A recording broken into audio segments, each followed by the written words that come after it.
Welcome to Visionaries Global Media, your number one source for podcasting entertainment. Visionaries Global Media, envisioning excellence on a global scale. This is Band From Ringside. Tonight on the Band From Ringside podcast, we have your 2023 Royal Rumble recap. AEW Dynamite has four good matches. We're going to talk about NXT Vengeance, and it's the beginning of Black History Month. That and a whole bunch more tonight. Oh, we got some special stuff in store for you on the Band From Ringside podcast. Why do I have the feeling that this is going to be the longest month in the reign of BFR history? Be the longest Black History Month. Ditch that 9 to 5. It's time to feel alive. Hello, Marks, and welcome to the Band From Ringside podcast. As always, I'm your host, Bill Vagey, a.k.a. D. Jenner, Malcolm X.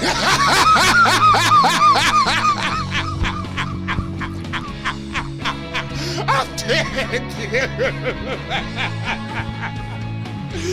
Man, no.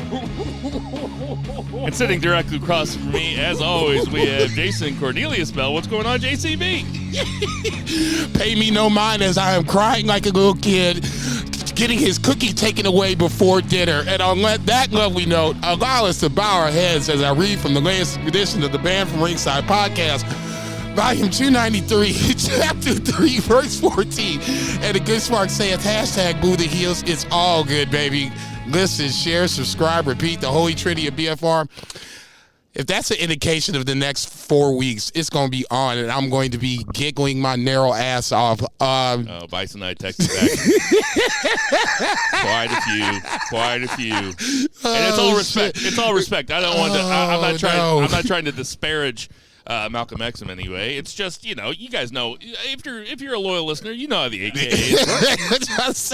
You ain't got to apologize for that shit. It's JCB approved, okay? I said it's cool, and if you got a problem with me, come find me, bitch. You people understand what it's like. I got you. All right, Jason, go ahead and do your thing. No, I'm done, man. I'm done. Okay, and out there in Portland, Oregon, we have Two Beer Zach Pullman. What's going on, Two Beer? BFR West is in the house. Well, it's hard when Jason's our barometer for Black culture. So, anyway, we're having a good time. Looking forward to this. This is something I put forward. Each week during February, we're going to talk about our favorite Black wrestlers, current or retired, and just thought it'd be a nice little highlight. As a forward-thinking, progressive, Portland-dwelling white male. Okay. This is the kind of things that I think about on the reg. Okay, now see, you didn't have to embarrass my black ass on this shit. Saying that you came up with the idea. You could at least throw a nigga a bone and be like, "Yeah, this is JCB's idea." No, you like, nah, this is me. He lives in Jason Portland. Strong arm me. No, don't. We're not going to do the Giggle Twins thing. You don't have a microphone. If you want a microphone, you can have a microphone. Oh shit. Dude takes a rip from a bowl, and then all of a sudden he's making jokes already. Okay. God bless him. Go ahead, Zach. Go ahead.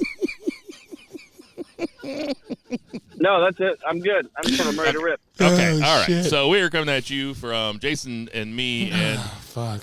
Bo are coming at you from windy St. Charles, Missouri. It's nicer out tonight than it. Thankfully, the weather let up a little bit for us. We got a ton of stuff to talk about, and I've been feeling something in my gut, A tingle since the Royal Rumble ended, and I might have a rant coming, but so it's nice out, and we got a lot of stuff to talk about. So without further ado, let's get to our 3 count.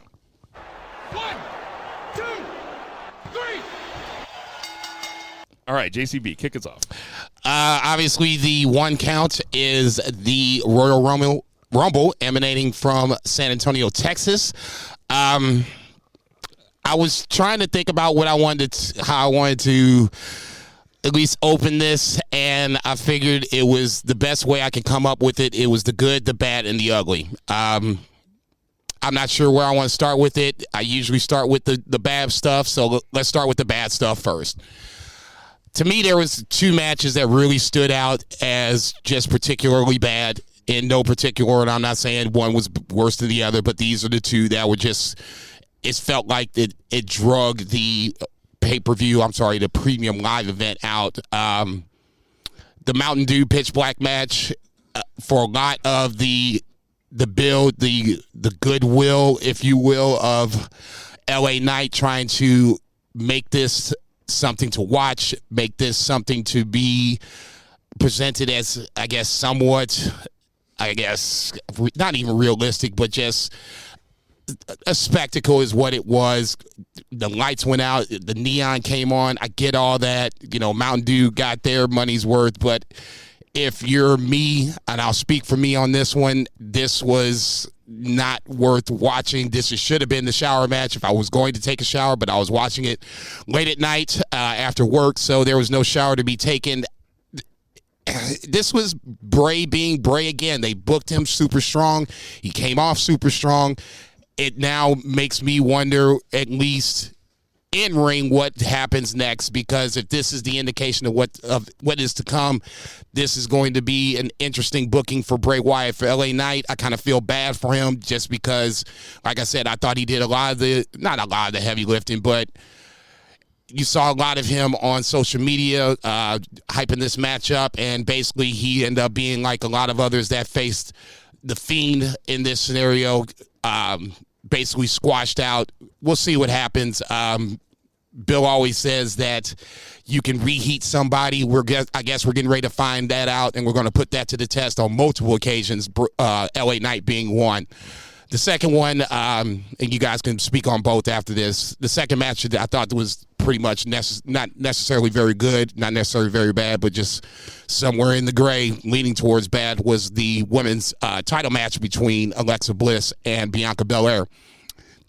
I had no thought, no inclination. Bianca should go over. Okay, there's just no two ways around it. It's not about the title when it comes to Alexa Bliss. It's about Bray Wyatt. Now, I'm not saying that the two are connected. This is the reason why I didn't like either or. It just so happens that Bray is the connecting post between the two matches I didn't like. We've seen this match before. There's nothing that they didn't show on Raw that we hadn't seen.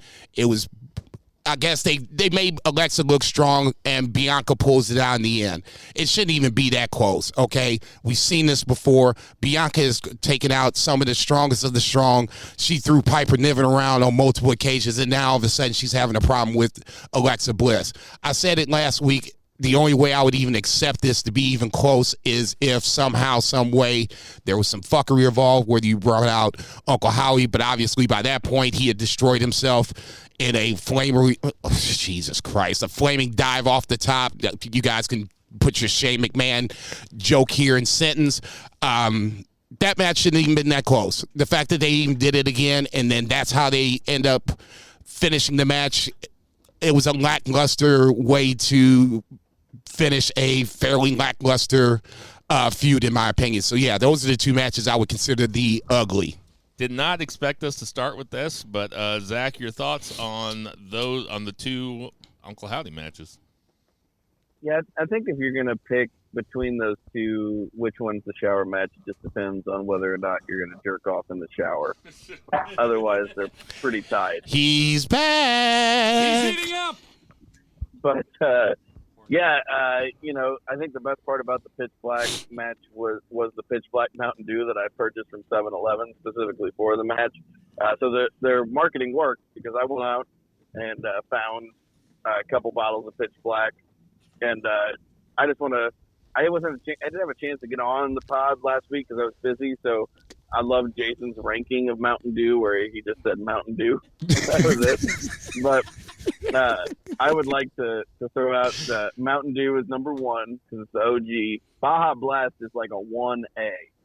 It is so good. Thumbs up from Vice. I mean, dude, if I was like Death Row, and if they weren't going to allow me a beer, I'd probably pick Mountain Dew Baja Blast. Well, then that's not 1A then. That's 1. I mean, damn.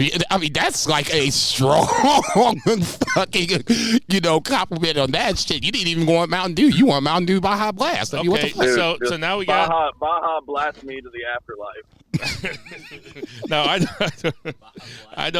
I don't know if there's more than 4, but I mean, where do you got Code Red? Code Red is strong number 3. Taste is real, the streets. Yeah. And and then Lord. it's Tracy Pitch McGrady Black. said. Sure. Pitch Black number Pitch 4. Black, and then it's Live Wire. Ooh, I don't even know that one. What's Livewire? That's orange. Oh, Now there's one That's that not- I haven't tried. Apparently there's like a mango flavor that I haven't tried yet. I had the watermelon. I'm not a watermelon guy. I know it's Black Hey, History it's Black History Month, What you trying to dude. say, Come motherfucker? on, Hey, take it easy. you a watermelon guy this month, motherfucker. You for 28 days, you gonna be drinking some watermelon Mountain Dew up in this bitch. I hope nobody from my job ever terrible- listens to that was this. You better hope terrible not. fucking joke. Terrible joke. But the liquid was just not that good. Hey, Anyway, what did Pitch Black taste like, though? I heard it's purple.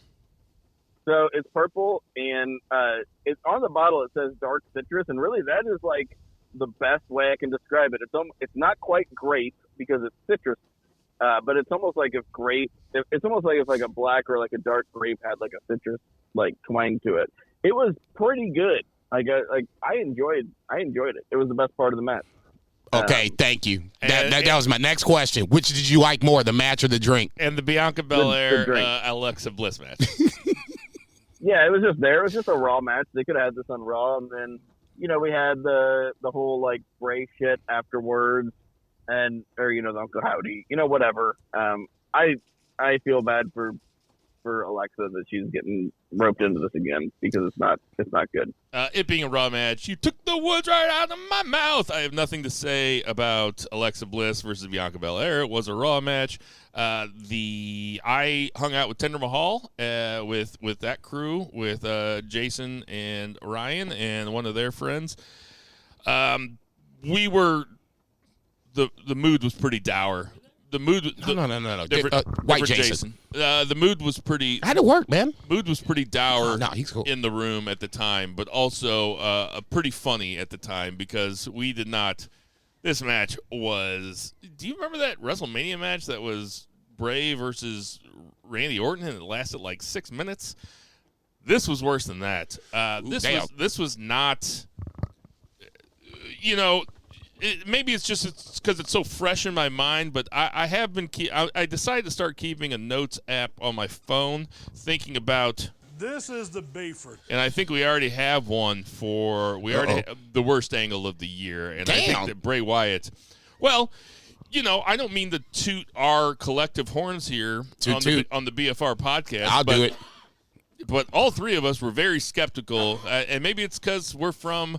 Jason and I are from the Show Me State, and Zach claims that he was born here, but he's Illinois as far as I'm concerned. But I mean, he does have a lot of friends that are from the Show Me State. And You ain't shit, dude. That's horrible. This to me was really bad, and we were all.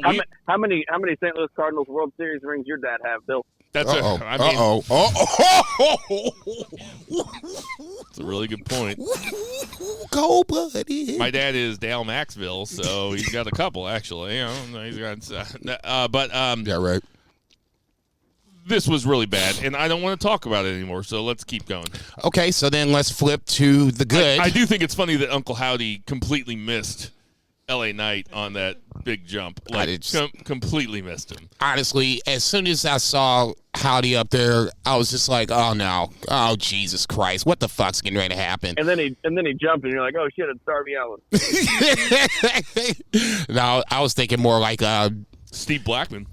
No, what's the Reggie? No, I was thinking like Reggie. He did like a little, twist on the way down or whatever. I was like, shit. There's only like a handful of people on. That would be such. You mean Scripps? He's Scripps on NXT now. Whatever. That would be such a swerve if Uncle Howdy was a Reggie.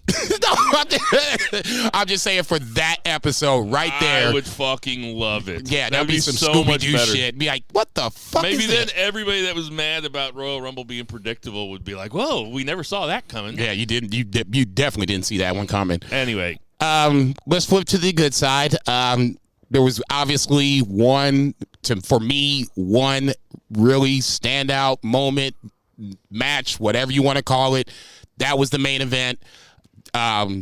shake your head all you want to, man. This shit is my count. You can jump in whenever I'm ready for you to jump in. You don't know what I'm shaking my head about. Okay, fair enough. Main event to me was the good, dare I say, the great part about the whole night. Obviously, this is KO versus Roman Reigns for the Undisputed Universal title. Roman Reigns goes over.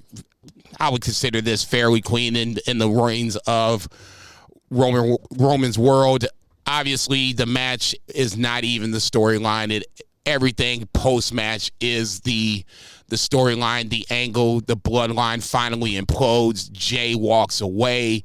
It was one of the, and I didn't see what happened. I try to keep off of social media, especially on big events like this. So I want to get my genuine reaction. And when I can't speak, when I don't speak during parts, that to me says everything. And from the fact where they beat down KO, I was just like, okay, what the fuck? That's the only time I was just like, what the fuck is this? Because I was like, all right, you just stomped his ass out. You threw his head up against the steps.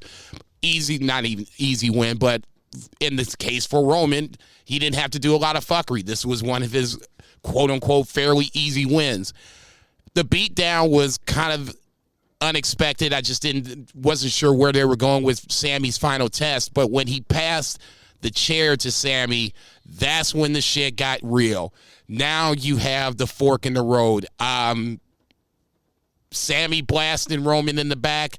The first thing I thought of was Roman getting hit by Seth Rollins. He kind of did the same little, yak in the back. Perfect camera shot with Roman kind of like getting hit and like the realization that Sammy's turned on him. Everybody's going ape shit. Solo is just killing fucking Sammy. It wasn't the bloodbath that I wanted to see, but this was probably the next best thing. And with Jay walking away, it sets up so much drama. This is the one time I wish we recorded on like a Saturday so we could watch SmackDown and then talk about it, because SmackDown is definitely what must-see TV this week. Zach, your takeaway from the main event? Main event was great. It was just, I don't know, like I tend to be hyperbolic in the wake of events like these, but I don't think that, looking at it objectively, I don't think that I'm being hyperbolic when I say that this is the climax of one of the greatest storylines in modern WWE history. I can't remember anything that's been as good since we've been doing the podcast. And I know there might be some shit in the interim, but like this is the best shit that I've seen since I was a kid when I was in the Attitude Era. And I was so invested in the callback to the Shield, like Jason said, and the nuclear heat that the crowd had. Like the crowd pop whenever he hit Roman with that chair, and just everything was so perfectly executed. And like Jason said, with Jey Uso, like, Murray and us, we were texting. See, I didn't want to bring that up, but go ahead. Let's just talk about it, because it makes excellent points.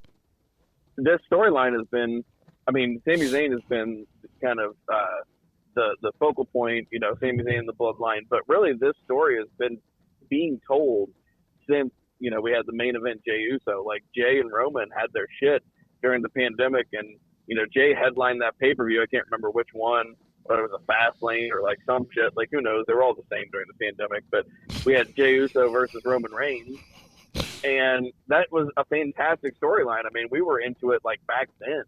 And then Roman became larger than life, and he became the head of the table.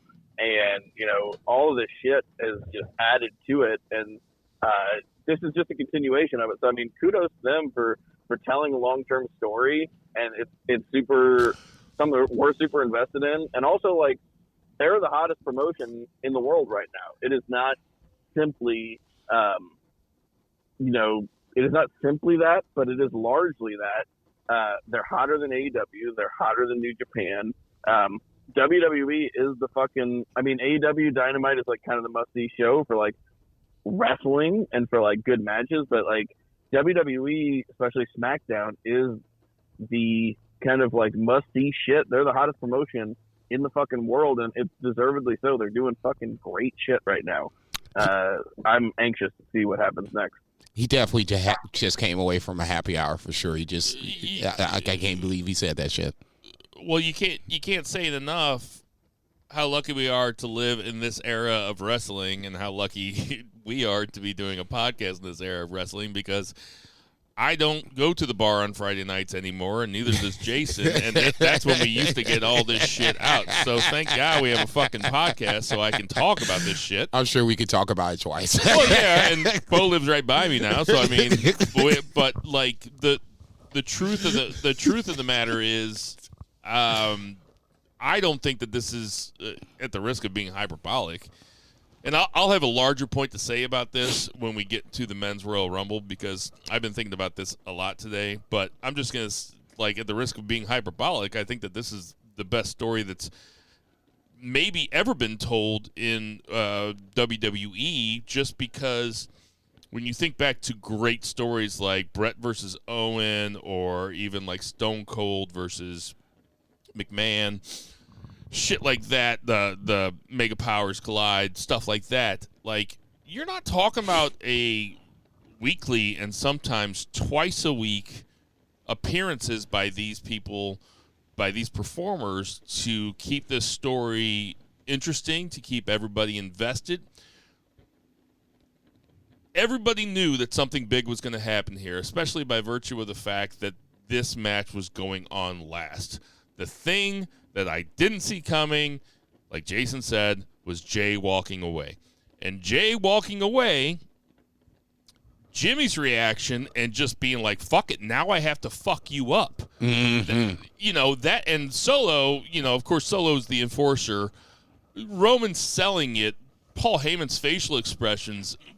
This is like, honestly, being there probably would have been really cool, but you would probably miss a lot of stuff that was happening in the ring. Yes. Because they were so mic'd up, and that's probably something they learned from the Thunderdome, or something they learned from the pandemic era, especially when you think about that Jay versus Rowan match, because Jimmy was out and he was hurt, and they had that Jay, I think they headlined 2 pay-per-views in a row, I think one of them was Hell in a Cell was one, and I can't think of what the other one was off the top of my head, but I do remember the Hell in a Cell match. That was the one that But they were totally, like, they really took advantage of there being no crowd, and you could listen to what they were saying and everything, and it was just a completely, I didn't feel cheated. I didn't feel like they took too long to get there. I didn't feel like they were rushing anything. I felt like this was just a spectacular payoff,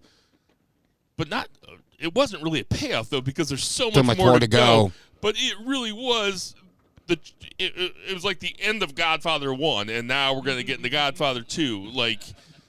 Like I said, at the risk of being hyperbolic, I know there's people out there being like, well, they should submit for Emmys. It's like, get the fuck out of here. Yeah, calm down. Calm down. Everybody just calm down. It's still fucking it's good, but wrestling. Saying we ain't going to go there. I mean, damn.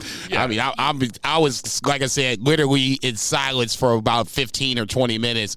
And for me, watching any kind of wrestling, if I'm in silence for 15 or 20 minutes, it needs to be epic, or I'm just like, what the fuck is this? The beatdown was long enough and brutal enough of Kevin Owens that you were just on the edge of your seat. Like, come on, dude. Come on, Sammy. Come on. Like, I'm sitting there as the most jaded fucking wrestling fan. Well, maybe not the most jaded after seeing what some people said this week. But, like, I'm sitting there as a jaded 43-year-old wrestling fan being like, come on, Sammy. You got to do something. Right. And they did it exactly right time.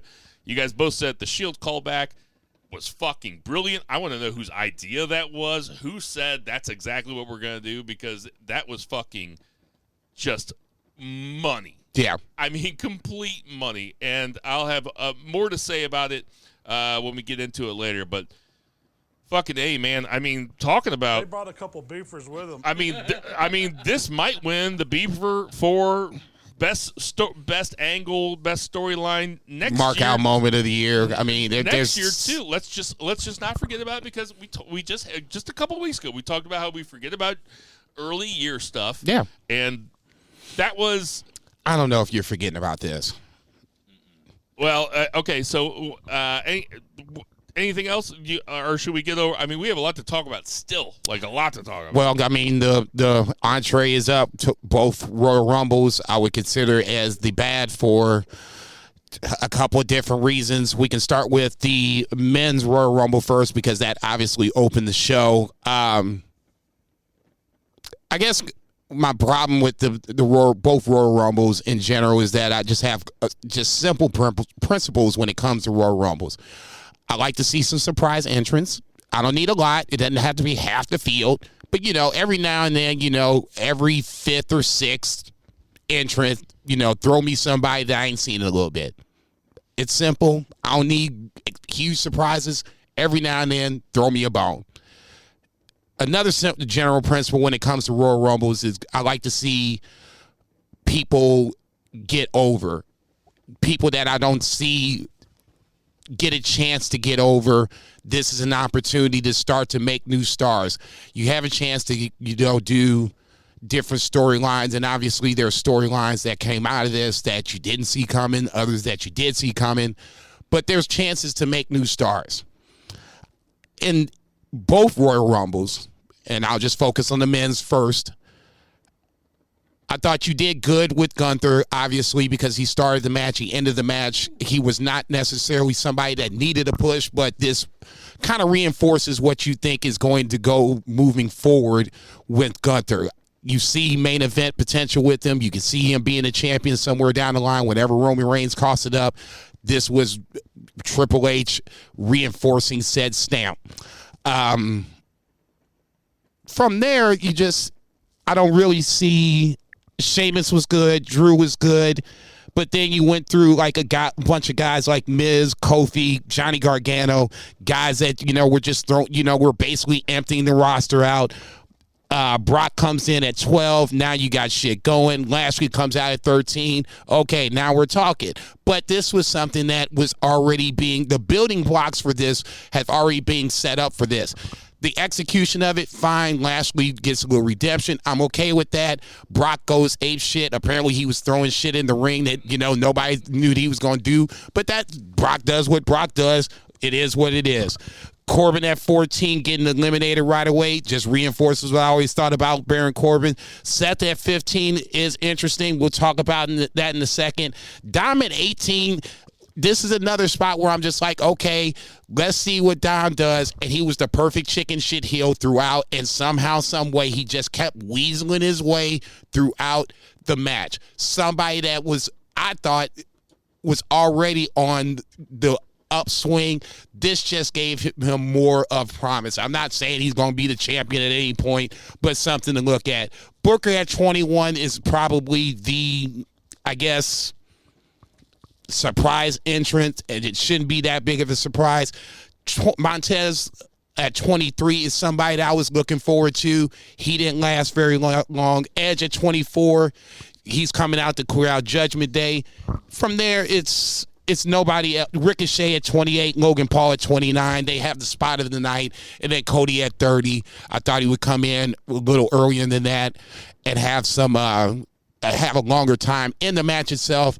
But his time in the match was memorable. Obviously, having to take out Gunther at the end was, the Mount Atlas, the Mount Olympus, I guess, better choice of words, for him to climb that night. This wasn't anything that was that special. There was good moments. There was good spots. But for me, it's aside of Cody winning. We all kind of knew that was going to happen. We all kind of agreed that was going to happen. There was nothing in this Royal Rumble that made me like, okay, yeah, this was a really good Royal Rumble. It just kind of was what it was. You had 30 guys. You wrote them out. You had a couple of storylines that the Logan Paul, Seth Rollins storyline, let me throw that in there. Didn't see that one coming, but you can kind of see that might be the WrestleMania match that could steal the show, whichever night it is, at least spot fest wise. But to me, this was a mid Royal Rumble at best. Zach, what do you think? I was a little bit more bullish on it. Big surprise, but no, just kind of ribbing like myself everything. there. You like everything. Yeah, just kind of ribbing myself there. But I'll tell you why. So I really liked how they set up multiple WrestleMania matches, which is not something that WWE is particularly always great at. But there was Jason went through a lot of them. We had the Seth and Logan setup. We had the Dom and Ray setup, which would have been better, but Ray was injured on Friday, so we just had him come out with the mask. But there was still like the setup there. That was pretty good. For the audible, that was creative. Yeah, for an audible, I liked it. Yeah, so it would have been better, but it was still okay. And then what else do we have? We had the Gunther Brock face-off, which I hope comes to fruition with something. But because the crowd was hot for it, I was hot for it.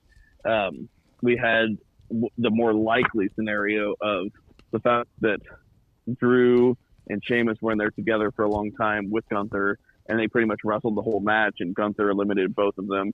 So it looks like maybe a triple threat for the IC title at WrestleMania, which, sign me up. And we also had,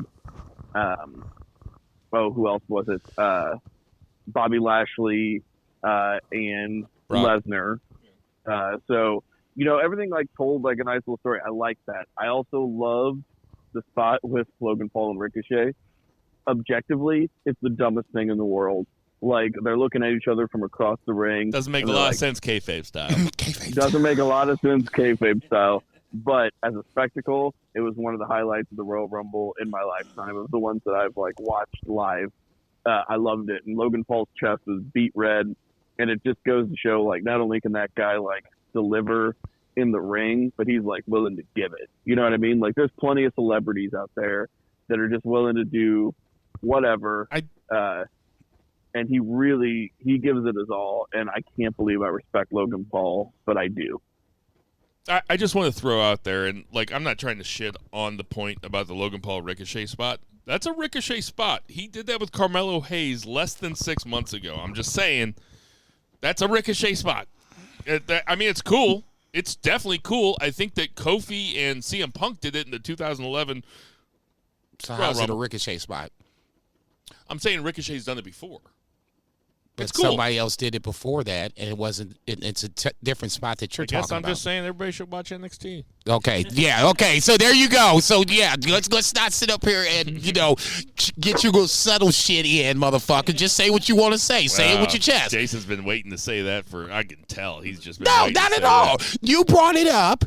All okay, right, go and ahead. we talked about it on Facebook. Okay, I know, but Zach's not on Facebook anymore. I'm just trying to tell him, go back and watch that Ricochet Carmelo Hayes match. It was really good. Okay, I watched it. I was co-signed for you on that. All right, thank you. Okay, there you go. Right. Okay. And also, last point, yes, the Cody win was predictable, especially after, he was number 30. Number 29 came out, and I was like, oh, it's not Cody, so we're definitely not getting a rocked. So number 30 is definitely Cody. And then we had also it's not quite a Titantron. I made this joke on Facebook, but I think my drug dealer in the early 2000s had a bigger TV than they had for the entrances in the fucking Royal Rumble in the Alamo Dome. But they didn't have room in the Alamo Dome. That's just them squeezing every bit of seating as they possibly can out of it. But they had a 10-minute singles match at the end of it. Gunther had already done an hour in there, and then he had an awesome singles match with Cody. I think the highlight of Gunther, because if Cody doesn't win, the only dude that they have set up that could face Roman after Cody is Gunther. Otherwise, he's run through everybody else. If he runs through Sami Zayn at Elimination Chamber. But all in all, I really enjoyed the Royal Rumble. Not only that, but we could get Gunther Cody at SummerSlam or something like that. Gunther was completely made in this match, first and foremost. For people that probably don't watch it all the time, but they, there is a certain segment of fan out there that orders the Royal Rumble, even though they don't watch all year. Dude, there's a certain segment of a non-fan. I have people that in my life that don't watch anything, but they tune into the Royal Rumble. Right. So they don't know who Gunther is, and they're like, who the fuck is this guy? And then to have him stand face-to-face with Brock Lesnar after Brock Lesnar destroys 5 or 6 guys, and to hear the crowd, people are like, wait a minute, who the fuck is this guy? God bless him. The other thing I'll say about Cody coming in 30 and Logan Paul coming in 29 is that it might seem a little anticlimactic, but to me, what I thought in the moment, or I might not have thought this in the moment. In fact, I was pretty disappointed with him coming out 30. I was like, why couldn't he have come out 24 or something like that? If he was going to come out at 30, then they should have kept it in their pocket. Yeah, I totally agree. But then, see, this is to my point. Then it's like, well, is it Cody or is it The Rock? Then you're getting the chance. I think that they've learned. God bless you. I think you was holding on to that to the bitter end that The Rock was coming. No, I think they've learned, but not me. No, I'm saying the fans have. I'm saying they've learned from their mistakes. There was that one year where Daniel Bryan did not enter and Rey Mysterio got booed out of the building. That was Philly, I think. There was that one year that Roman Reigns won, got booed out of the building. There was that one year, remember Batista? They hated Batista when he won because they wanted Daniel Bryan to win. They learned from their mistakes. I think they put Logan Paul out there 29. I'm not saying this is right or anything. No, I see what you're getting ready to go with. I totally agree. They put out Logan Paul out there at 29 to absorb the boos. And that was the guy that people want to boo anyway. That's the guy so that people go ahead and boo boo anyway. him. And now you know Cody's at 30. Now you know Cody's at 30. And I think that to Triple H and the creative crew, the worst thing that could have happened was the crowd to somehow react negatively to what was happening in terms of the order. So if you save Cody for 30, then they're not going to boo Cody. No. Cody wasn't getting booed. No. So while it might have been predictable, it was also calculated because they're trying to sell WrestleMania. They're trying to tell a story, and the story that they're trying to tell is Cody Rhodes' wins. Now, I'm going to say a couple words for you guys, okay? You guys listening?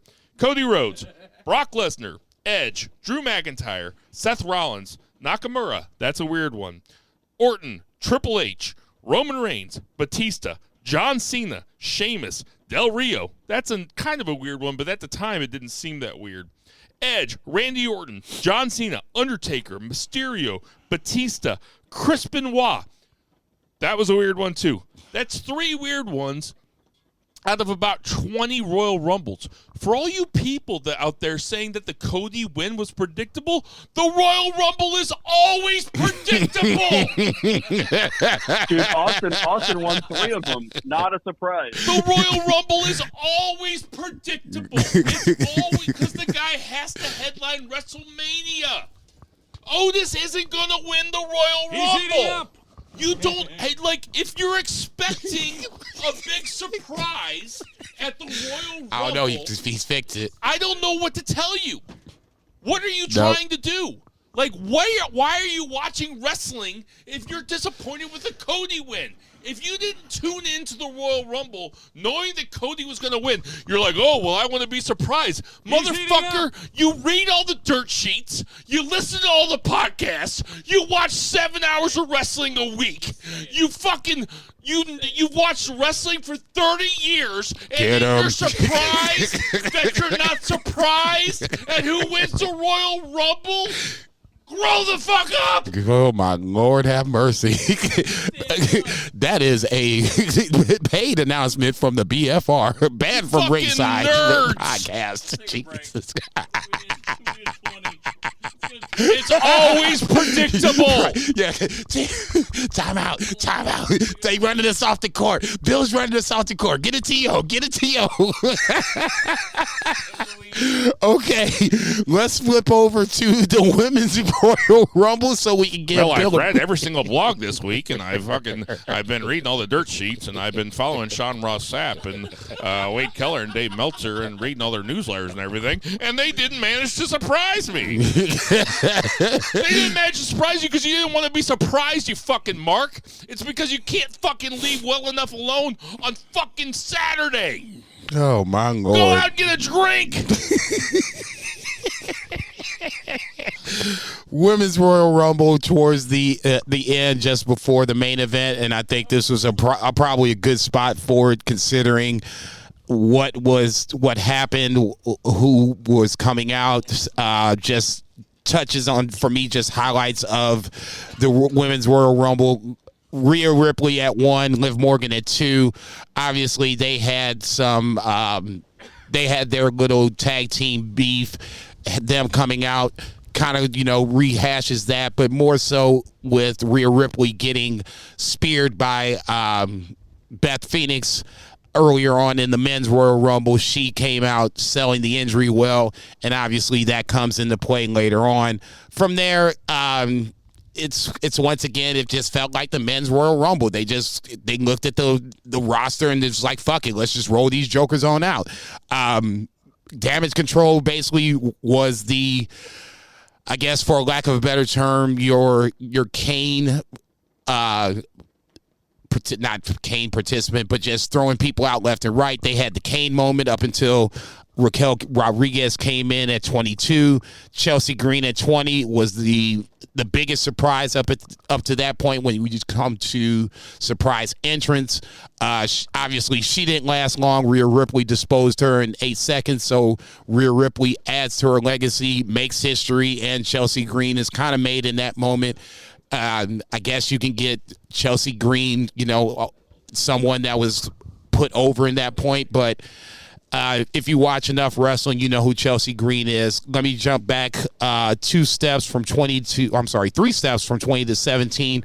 Asuka coming out at 17 was someone that I thought was in play to win the Royal Rumble because obviously she has ties with Charlotte or whatever the case may be. There might have been a chance to get a little retribution there. She coming out in the kind of gimmick was definitely something that I was kind of looking forward to, and that obviously comes into play later on.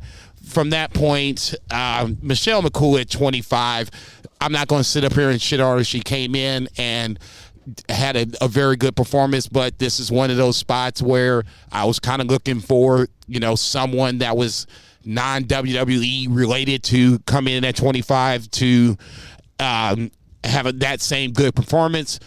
Indy at 26, Sonya 27, Shotzi 28, Nikki Cross 29. God bless Nikki Cross. She ran that fucking ramp like it was nobody's business.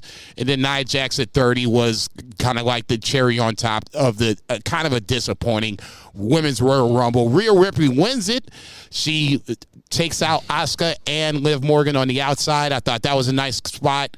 Raquel Rodriguez stood out, but this is nothing that we hadn't kind of seen coming. This is just another building block on her way up to Ascension. From there, I'll say it, no Ronda Rousey. I think I'm keeping it overrated as no Ronda Rousey anywhere. That's my mark-out moment of the year. No Ronda Rousey. On the Royal Rumble, on a top 4 pay-per-view, after she was now brought back, and now you let Sasha Banks go. Just having her walk down the ramp like she just got sent to the principal's office. Okay, shouldn't she be in the Royal Rumble? I mean, she won it the last time she was there. She won it. Now all of a sudden she's not even in it? Come on now. Make the call. So you want Rousey in there?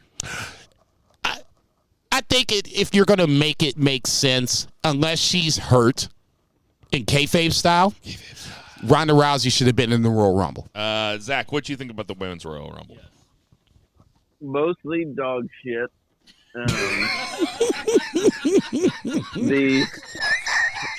Damn. That's our next drop. Damn. But I did enjoy the first of all, I can't believe Beth Phoenix wasn't in it. She had that spot in the men's Royal Rumble, and she had her hair all did, and I was like, oh, well, like, they spoiled the fact that Beth Phoenix is going to come out for the Rumble, and then she was like, wasn't even in it. But it had to take hours to get all that shit done just for her to spear, what's his name? Or Rhea, just for her to spear Rhea. But, I mean, it was a spot that played into it. Second of all, it was a little cliche. I feel like they got to stop with the first entrance running gamut. I know it helped to make Gunther. It was very cool that they had Rhea in at number 1. Liv was begging for number 1 for the past few weeks, and they're like, you can't have it, but we're just going to give you number 2, which is basically number one, but it still doesn't matter. But we've been seeing that a lot. Like Edge did it. It's just like it's a little too cute. They did Yeah, it. so They did it twice in the same. I will say last year, Brock Lesnar was 30 also. So men's have had 2 30s in a row win. But yeah, the 1 in the 30 thing, it's just a little too. I don't know. It's kind of lazy. yeah, they got to back off of it. Yes, I totally agree. But They shouldn't have did it twice in the same Rumble. They had a 1 in the 30. Yeah, if you'd have did one or the other, then that's more acceptable. When you do it in the same Rumble, it's just kind of like, okay. Totally agree. yeah, and then but the last couple minutes of that Rumble were awesome. Very enjoyable. You know, the whole like outside the ring spots with Rhea and who she outside the ring with? Rhea, Asuka, and Liv Morgan. Liv, yeah. Yeah, Rhea, Asuka, and Liv. So yeah, you know, they ran the gamut. And, Asuka was great. She was like the superstar of this Rumble. She was better than anybody. Yeah. She was so good. I feel like Asuka's like heating up. Like I think we're gonna get Asuka Bianca. You stole my thunder. Yeah. Yeah, I hope so. Because that's a great match that I want to see. Actually, that sounds cooler to me. Like, not to jump ahead, but when Rhea came out on Raw and called out Charlotte with like almost no fanfare or no like intrigue or anything, she didn't even mention Bianca. She's like, "I want Charlotte," which She did. Okay, Makes sense. That's It was just kind of like, I got 2 choices. if you're trying to tell the story that her character is like dead set on Charlotte, fine, cool. Like you don't have to fucking adhere to me. Just tell your story. Just tell it well, But like They also had the best match of that pandemic Rumble, like that night. Okay, that that's was like what match of the night. And that's what I was getting ready to say. I think that was nice. She told the reason why. I was That was this nice age. too. I was on top of the world. I was NXT champion. Charlotte called me out, and she put me in my place. You know where they fucked up though on Raw, and we are getting ahead of ourselves though. They fucked up on Raw because Judgment Day should have been standing behind her. She shouldn't have come out by herself. They should have had fucking all 3 of them standing behind her. That would have looked way harder for a woman who's part of a faction. Now, she might have said, "Hey, Triple H, I want to go out there by myself." They might say, "Go out there by yourself." Triple H should have vetoed it, be like, have those guys standing behind you while she calls out Charlotte. That would have looked, now we're talking. Now we're cooking Because with you're the gas, right? fucking leader. Well, I mean, in just playing devil's advocate for 30 seconds, I think the build for Rhea has kind of just set her apart from everybody else. She's throwing around guys. She's, the side, not even the sidekick to Dom. Dom is the sidekick to her. Bianca, she's mommy. Bianca, She's the guy that's throwing people around. And the build up to now, the culmination of this is her winning the Royal Rumble. they could ride it once they started. They could ride Rhea and Bianca for 10 years. They really could. Let's slow down. Let's slow down. But they did Sasha and Charlotte for 3 or 4. I'm not saying first things first. Okay, this is what I have to say about the Women's Rumble. It was also really good. I didn't think it was dog shit. I thought the ending was way better than the beginning, and I thought the beginning of the men's was better than the ending. But that being said, when's the last time? So this is our 6th Royal Rumble that we've had a podcast together with. When's the last time the women have only had 5 Royal Rumbles? When's the last time that we said both people that won were the right call? I mean, would you agree with that? Yes. No matter how they told us. We did have Nakamura Asuka. I feel like we all agreed on that. There you go. God, that was such an outlier. That is such an outlier, man. But you're right. You asked. You asked. We answered. Well, he answered. Won't there it is, nigga. No, he's right. He's right. Yes, he's totally right. Now, how they executed it afterwards, that's a totally different discussion altogether. That's not what I'm asking. I'm asking when was the last time both people that won we thought was right, and you're right. That was the last one. So they're bad. No, 2 beers right. They got 40%. They're at 40%. At least for the BFR point of view, yes. Last year, though, can we all agree if Rhea hosted this podcast that her AKA would be fuckable China? Jesus Christ! I think that Rhea Ripley. You ain't shit. How old is Bianca Belair? I honestly don't. I would assuming they're both in their mid-20s. Less than 30. Yeah. Well, Rhea is 27. I would assume Bianca's around that same age. man, she's got it all. No, I'm just saying she's got the total package. Like, she might not be the best promo in the world, but she's got the in-ring stuff. She's got the look. She's got the demeanor. She's getting better on the mic. And, I mean, Rhea is like somebody that's not really the biggest fan of women's wrestling, which I'm not. Rhea is somebody that I like to watch. That's interesting you say that. That answer's I'll throw it out there anyway. But I'll do that later. I'll just say this. If you're going to lose Sasha Banks, then you're going to have to replace her. If you're not going to have Ronda Rousey in the picture for the foreseeable future, not unless she comes back at Elimination You're Chamber. starting to sound like a Rousey fan. That would be hell no. Unless she comes back in the... I'm just saying, I'm throwing just... I'll be honest, man. I never thought of her once the other night and haven't thought about her since. I didn't think of her on Saturday at all. Not at all. I wasn't expecting her to come out, but I think this goes to show... Was Baszler in it? I'm sorry? Was Baszler in it? Yes. Baszler? Yes. Yeah, she was okay, in it. more so to my point. They just rolled the fucking roster out, and it wasn't like it was anybody that was like, oh, yeah. It was just like, okay. And as I'm writing it down, I'm like, halfway through on both sides, I was just like, man, this is not very, exciting. It's not captivating. It's, and like I said, I don't need They had the right NXT performers out there.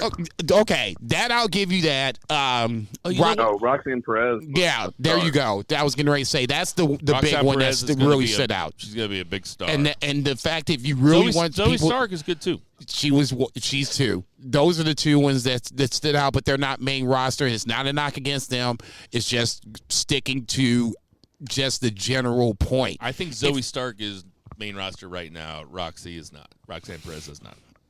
Can I say this about Nia Jax, though, real fast, before you continue your point? No, by all means, I'm really done at this point. Nia Jax came out at 30, got no reaction. She got fired from WWE for hurting a bunch of people, like, over the course of a year. What? She had, like, 4 botches that people got injured. She leaves WWE.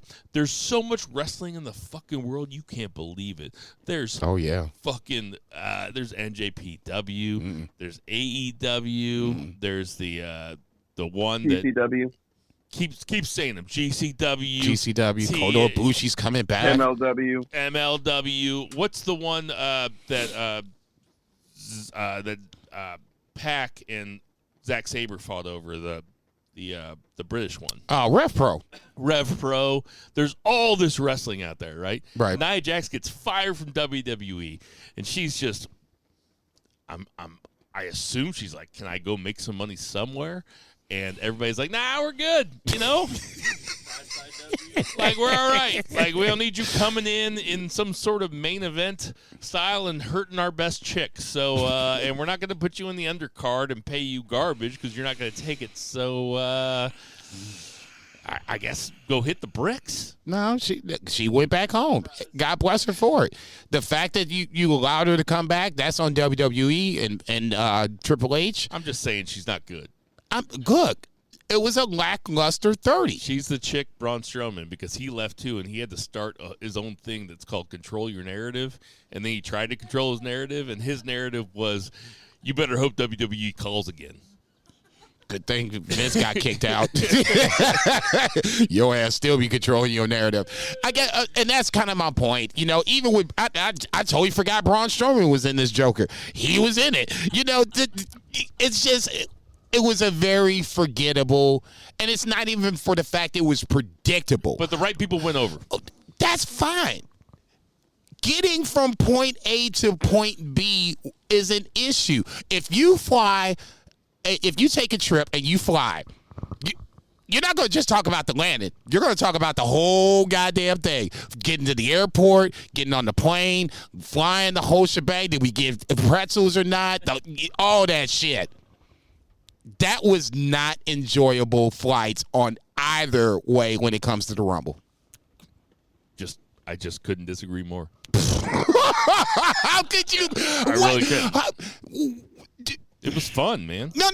Royal Rumbles are fun. This was not fun. This was not fun. This You was didn't have fun watching it? No, Did you this have was fun? 2 hours of me like, God damn, man, really? Did you have fun thinking about it?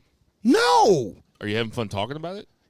I'm kind of waiting for me to shit on it a little more. I was kind of being nice, but now that you're poking the bear, now I'm going to have to shit on it. No, not so much. I definitely agree with 2P on the women's Royal Rumble. Dog shit. Look at the chicks that are on it. Dana fucking Brooke. Emma, Shayna Baszler. Was Shayna Baszler on it? We had to ask. If you got to ask, that's a fucking problem. I was down in 99, dude. It's not because she's forgettable. It's because Tegan I Knox, forget. come on now. Give me a fucking break. Xia Li, they rolled her ass out there. She got bounced really. Don't name them all. Don't name them all. No. You're going to do it. No, you're going to do it. You're going to do it. Rhea Ripley, Liv Morgan, Dana Brooke, Emma, Shayna, Bailey, B-Fab, Roxanne, Dakota Kai, God bless her. Yeah, right? Wrap it up right now because we ain't done. Io Sky, Natty, Candace, Zoe Stark, Xia Li, Becky at 15. I'm like, okay, now we're talking. You're now only she at gets 15? Yeah, exactly. Tegan Knox, Asuka, Piper Niven, Tamina, Chelsea Green, Zelina, Raquel Rodriguez, Mia. We got a couple birthdays. You get my point. That's my point. Nobody wanted to see this shit. You didn't do anything to keep our attention going throughout, except for the simple little storylines that they already had going. Okay, so here's what I was trying to say earlier. First of all, before I go, Zach, do you have a response to Jason's rant there? Not especially. I mean, it's his opinion. It's fine. I did. You have a little bit more fun watching wrestling? I had more fun watching. I did say the middle was dog shit. Basically, like the commentators even said, like, yeah, there's like a little bit of a lull in this match, which is not something you say. The defense rests. The defense rests. I mean, if Michael Cole is bored, it's boring. Okay, but what I'm about to say. Okay, so the Royal Rumble, if we could go back every single year on the Beefers, or not on the Beefers, on BFR, and listen to our Royal Rumble commentary, it would probably be the same every year. It'd be like, well, it was pretty fun because we all want wrestling to feel like we did when we were kids. We like to be surprised. We like before the internet. When were you surprised at this? I wasn't. This is my point. My point earlier was that predictable is good. No, that everybody that listens to podcasts like ours, like us, we look at all the dirt sheets, we follow the tweets, we know everything that's going to happen.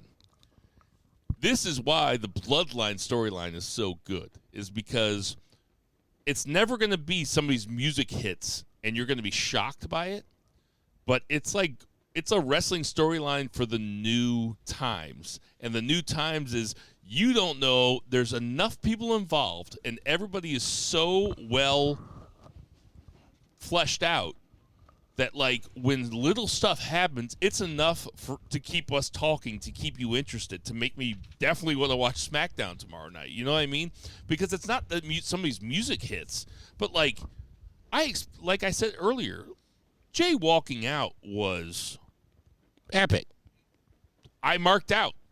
I was like, holy shit. You know, when Joey was standing up, like, and we were all fucking pumped up, you know. Okay, like, what were we talking about? What were we talking about, though? I'm talking about how that's the main event. That was the good part. Let's focus on the Rumble. Let's not get away from that, because that's what we're talking about. You're saying that, you know, wrestling is fun. We're talking about the Rumble. Tell me what was so fun about this Rumble. What I'm saying is everybody was disappointed by the Rumble, but loved the Bloodline segment because it's a new way. It is not everybody, like in the old days, you wanted just somebody's music to hit. You want Edge's music to hit at 26 when you haven't seen him in 9 years and he comes down to the Rumble. That was fun. That was the last Rumble moment that I can think of in the last 10 years that really made me mark out. I don't even like Edge that much. What I'm trying to do is I'm not trying to build up the Rumble. I'm not trying to show them the Rumble. What I'm trying to say is the bloodline thing is the best thing that's ever happened in modern WWE. You're just making my point. So let's go move to the 2 count, or do you want to give grade for this first and then move to the 2 count? I'm not even arguing with you. I'm just telling you how good I think the bloodline is. That was the point that I've been waiting to make the entire time. Okay. Well, I think we can all agree upon that. You were saying that the Rumbles were fun. We didn't necessarily get an answer to that. Neither here nor there. Please. Well, they're not as much fun anymore. I mean, they're still fun, but I'm 43. Okay, so let's just call it for what it is. When I was a kid, I really thought that any of those 30 dudes had a chance. that was a little special. Wah, wah, wah, wah, wah. Poor Zach. When they burst your bubble, when you figured out, it was like, okay, so, I don't know, Iron Mike Sharp had 0 chance to winning the Royal Rumble. When did that happen for you? Now, I feel like kayfabe died for me right around the time I watched Owen Hart break Steve Austin's neck, and then he still rolled him up for the Intercontinental title. Jesus Christ, dude. That was, I mean, no, really, that was, I can bring it back. You know, like, that's like one of the moments that kayfabe died for me. I was like, he was obviously injured. It was a shitty roll-up pin. I'm like, this is not real. Just letting you know. All right, that was our Royal Rumble 2023 recap. No, give it a grade, motherfucker. No. We ain't getting away from this. Give it a grade. A-. Jesus Christ. It had one of the best segments that's happened in the last 5 years. How can it not get an A-? If everything else would... So one segment saves 4 hours. If everything... 5 hours and 8 minutes. I think... It was so here's long. the thing. Dude, my wife Hardy texted me. My wife your texted ass me. home. My wife texted me before Kevin Owens got pinned and said, "What are you still doing there?" I was like, "This one's taking a little bit longer." She's like, "You're lying." I said, "Turn on Peacock." You'll see Kevin Owens pop up powerbomb Roman Reigns right now. I almost spit that shit out. before Sammy hit Reigns with the chair, Aaron said, "Sleep on the couch," and that's when I called Bo and I said, "Let's smoke a bowl on my back porch." She's sleeping. She's pissed. It'll be okay. A-. Unreal. A-. Both people that won the Royal Rumbles were the right call, and the ending segment was one of the best segments I've ever seen. Wow. Okay, Yeah. so when Hardy, and the Hardy performance was awesome. Like, I mean, what a Hardy brought it down a full letter grade, and I still give it an A-. Yeah. What the fuck is going on? Talk about a popcorn match. They should have Hardy play between every single match all the time. This is the most wow. Bring everybody down. Just bring everybody down, and then you can bring them back up. Wow. What's your letter grade then? What's your Wait, what was Zach's? He said the same with you. I guess I watched a totally different pay-per-view. This was C-. Let's What? Yeah, Hardy. I totally forgot about Hardy. They rolled his ass out there. I'm like, what the fuck is this? What the fuck is this? I like how the first thing you say when Zach goes, "What?" You go, "Yeah, Hardy." like he was. I totally forgot about that. That's how bad this shit was. He was just kind of like just a little chunk in a bad fucking pay-per-view. This is gonna be a 4-hour podcast. Let's get to that 2 count. 1, Hey. 2, Hey, 3. good discussion.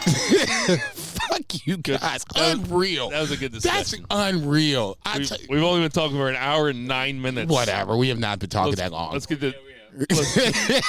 All right. 2 count. 2 count's going to be AEW Dynamite. Zach, take it away. So real quick, we'll do a little Rampage thing. I watched it. I don't know if you guys did, but I love that Wheeler Yuta has the same voice to Bill as Ronda Rousey. Love that. Oh my god. Yeah. Well, we're tough as nails. I'll speak for John Moxley. I'm forged in combat, you jerk. But Rampage was bookended by great matches, just like Dynamite was. So Adam Page, Wheeler Yuta, really good. And then Jamie Hayter, Emi Sakura, also very good. Not a marquee show, not something that everybody would want to watch, but this was absolutely a solid show worth watching because of the bookended show. So just wanted to throw that out there. Dynamite, another great episode of Dynamite, bookended by excellent matches. First one, Adam Page versus Jon Moxley, just destroyed each other. This is kind of the feud that keeps on giving. Usually with stars this big, I can't think of a better way to say it. Like, they're both big stars. Jon Moxley, maybe the biggest star in the company. Shit, both former world champions. Yeah, they're both former world champions. Adam Page, like, part of the greatest storyline this company's ever seen. These are both big stars. We get to see them wrestle every week now. They're just, that's what it seems like. It's not actually, but this was the third match. One of these should have been a pay-per-view, and we got them all for free. Yeah, and I think we're going to get it. Like, they're building up to a pay-per-view match. I imagine it's going to be like a Texas Death Match or something like that. But, I was thinking Last Man Standing. That's the rumor, is that it's going to be a Texas Death Match. I've tried to avoid the rumors so I can feel like I'm a little kid again. Well, aren't you the journalist, man? Well, you should You should know this. Did you take the week off? I'm like a little kid journalist. Ain't this By the way, bitch. speaking of little kid journalists, did you see the press conference for Royal Rumble? No. Bray Wyatt should not be going out an hour after the Royal Rumble and doing a press conference with a bunch of nerds that look like us, that are like, they run a magazine. Hey, man, what the fuck? What you trying to say? They run a magazine that's called, like, kayfabenewssource.org or something, and they're allowed to stand in that room with 70 other fucking nerds and ask Triple H and Bray Wyatt questions in shoot style. I'm good. Yeah, that's what I'm saying. What the fuck? I'm not. I can't why watch I watch that. wrestling. Yep. That's what are you guys gonna do next? Have credits? It's fucking wrestling. That's how I'm like. You know what? I'm good on that. Y'all want to have this news conference? Unless somebody's fighting, they never should have had the scrum. CM Punk would still be champ if they never would have had the scrum. As much as I hate CM Punk, I agree with you totally. I totally agree with you because it's like the butterfly effect. A lot of shit just doesn't happen. All that dude had to do was shut the fuck up. My nigga. My nigga. Or maybe don't put a microphone in front of his face. No, shut the fuck up. I mean, everybody be making more money. He still wouldn't have been champ because he's injured.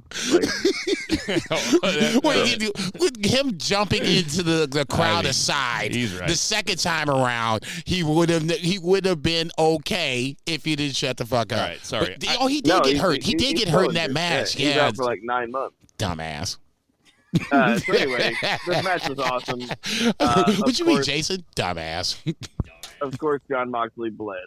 But this match was absolutely awesome. I found the feed that had no commercial breaks, which I like to do for Dynamite. Doesn't always happen. But it's always good whenever it does. Excalibur never stops when I get that feed. It's like even during the commercial, Excalibur's still doing it. Yeah, it's like God. It's like nothing is different. It's all the same. He's so natural. Yeah, he's arguably the best in the business. I mean, Kelly. Kevin Kelly's. I was just gonna say Kevin Kelly's up there, but Kevin Kelly kind of like bleeds like play-by-play with color. I honestly think both of them could do what the other one is doing. Like, if you switch them right now, there wouldn't be a drop in quality. So I know I'm supposed to have an opinion, but I wouldn't decide between those two. I think you're perfectly fine with either one of them. Yeah. In fact, I'd love to see them switch places, like when Trebek and Sajak switched for like a week. Wheel of Fortune against Jeopardy. I'd love to see it. Yeah. Have Excalibur do the G1. Yeah, no, shit. He can. I wouldn't even want him doing that long. Just like you said, for a week or something. You know what I'm saying? Just flip the script and just. If you had Kevin Kelly and Excalibur sitting right across from each other, and each one had to name a different wrestling move or hold until the other one couldn't think of one. Oh, Lord, we might be here for a little bit. We might be here for a little bit. Arm bar. Yeah, right.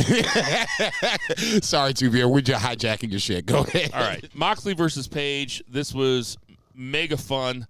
I loved that Moxley went over. Because... But not strong. Huh? But not strong. but not strong. Right. It was a roll up, and then Paige was still pissed off. I think that's good because I don't think this should be the end of this feud. I think they can ride it out for a couple more matches, probably. I mean, it's 2-1 Moxley right now, right? Yes. So, I think that Paige should eventually end up going over because Moxley can take a couple losses at this point. The guy never loses. He never should, but Paige, his stock has been trending down ever since the CM Punk shit because he was so involved with it, and it just kind of it defined him down a little bit for a while. So having like a slow build up to him being champ again, hopefully, I think would be the right move. Obviously, I agree with the match itself. I thought it was really good.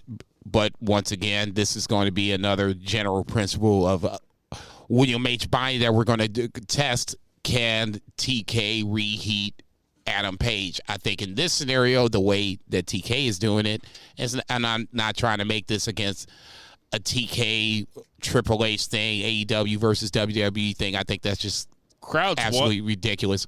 Crowds want to like Page. Yeah, for sure. And I think this is a good way to endear him back into the crowd, get him over. Ultimately, I hope would be him going over Jon Moxley. Like I said, I agree with you. Moxley at this point is basically Teflon. I mean, as long as you tell the story right and you have a good match behind it, he should be okay. He's one of the big dogs in AEW, if not the big dog. So him losing to Adam Page as a former world champion shouldn't be. Moxley's the big dog. In AEW, yeah. I He is totally the agree big with dog. that. The only guy on the same level of protection as him is MJF. Yeah, okay, there you go. So in that scenario, Moxley winning this is not the worst thing for Adam Page because obviously, like Tubio said, the way he won it opens the door for a fourth match. I'm such a mark that at the end of this match, when they start shoving each other in the face, they start face smushing each other, you know? I was like, man, I just find it so hard to believe that they're actually buddies backstage. Good shit, bro. I mean, I really did. I was like, God, even now, I'm thinking about it. I'm like, I don't know if they like each other. Like the way Jon Moxley, Page did a moonsault from the turnbuckle onto the outside, and Moxley moved out of the way. And when I was watching it, by the way, when Zach was talking about Moxley bleeding, like I didn't turn it on until I put the baby in the bath, and then like I have the TV. Whoa! What the fuck, man? You got no. In the side room, I put Alexa up there, and I said, Edna, scream if you're drowning. And then I went into the next room. Jesus Christ. You ain't shit. No, but unreal. The rooms are as he continues the story. The rooms are right across from each other. So I turn my TV towards the bathroom so I can kind of see it if I just lean my head out. I can watch both. Yeah. And I had AEW Dynamite on. Of course. And I turn it on at 7:04, and Moxley's already through a table and bleeding. And I'm like, holy shit. I was like, what time is it? Start hitting my watch that I don't wear.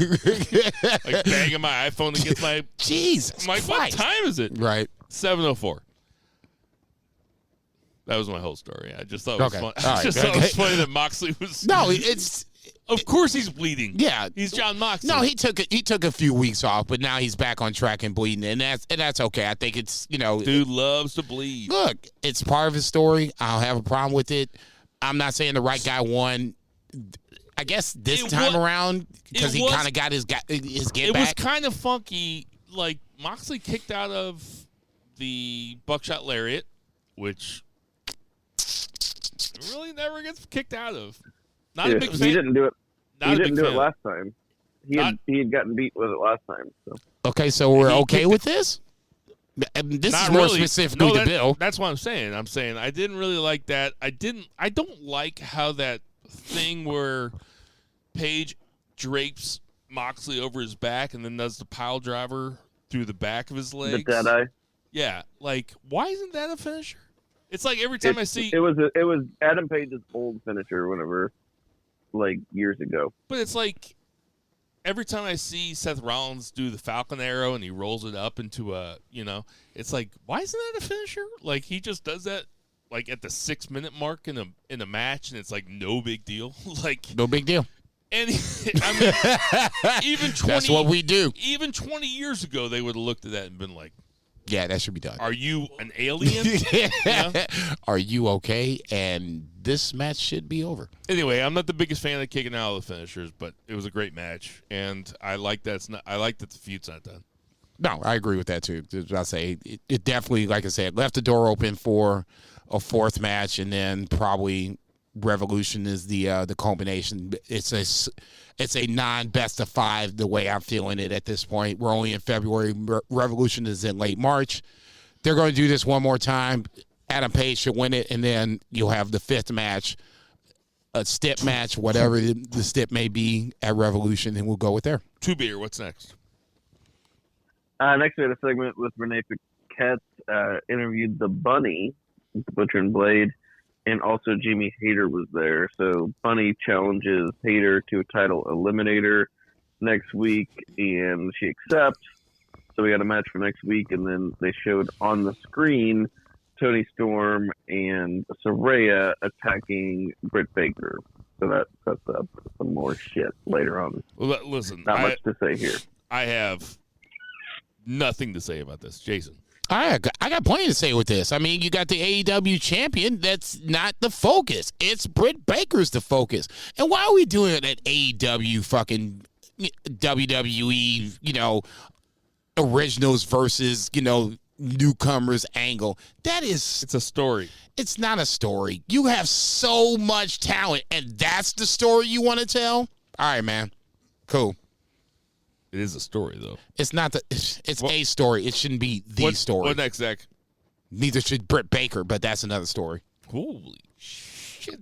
Who's the champ? Who's the champ? Stephen A. Smith, hot fucking take, Who's the man. champ? Who's the champ? Yeah, that too. It's Black History Month. Yeah, I'm black. Damn right. Everybody does say I'm like Stephen A. Smith, but that's okay. Who's the champ? It's Jamie Hayter. What's the focus? It's Britt Baker. You never hung on to that hairline like Stephen A. Smith. No, I was like, look, look, it's okay. All right, that's God telling me it's time to do it. What's next, Zach? Speaking of Black History Month, we had the Acclaim squashing the Beverly Brothers. And I'm about to piss in my pants. Austin and Colton Gunn come down and start laying into their dad and basically said, you weren't ever there for us, and, go drown your sorrows in the bottom of a pill bottle. So he gets mad. And I like that. You want to. Good. No, it's funny. No, it's what you want to hear. It's the heat that you want to see. Yeah. Good heat. No, but yeah, he basically says, "Oh, you want a title match? You got it." And then the Acclaimed are like, "Whoa, bro, what the fuck? Agree to this shit." I mean, that's one of my favorite wrestling tropes. It's like when the manager, especially when the manager is not someone who's like an active wrestler, is like, "You want a match? You got it." And I'm like, dude, like we did not. You're not part of this at all. Like, well, now this is actually a pretty good story. Like between the Acclaimed and the Guns. As much as I don't like the Guns, at least I like Billy Gunn. But like the reason I like that line about the pills, not so much because it's like such a heat seeker, but it's like I wonder what the conversation was like between Billy Gunn and his sons. Can we do this? Is it okay? No, I bet it was. I really bet it was like Billy Gunn was like, "Hey, you should say this." Like the crowd will fucking go nuts. Because they probably had all their heart-to-hearts. Yeah. So, like, it's probably, like, free reign. That's why I love stuff like that. That's why wrestling's the best, man. I'll just say this. For me, the match obviously was a squash.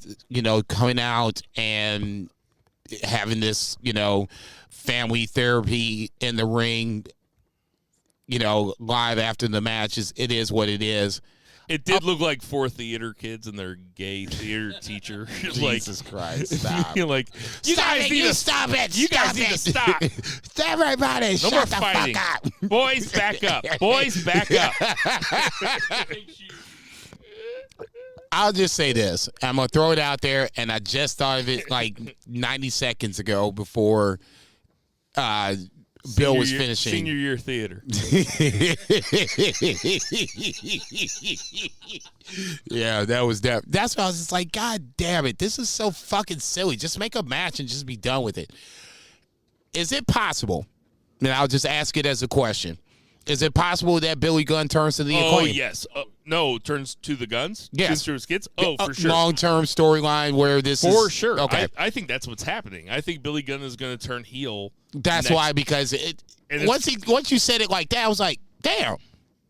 Again, This wouldn't be like an alley-oop for his sons. Again, predictable is not always bad. Look, that is it's what's going to happen. It's what should happen. Now, see, this is two different things, man. Two different things. Two-beer take over before we start arguing.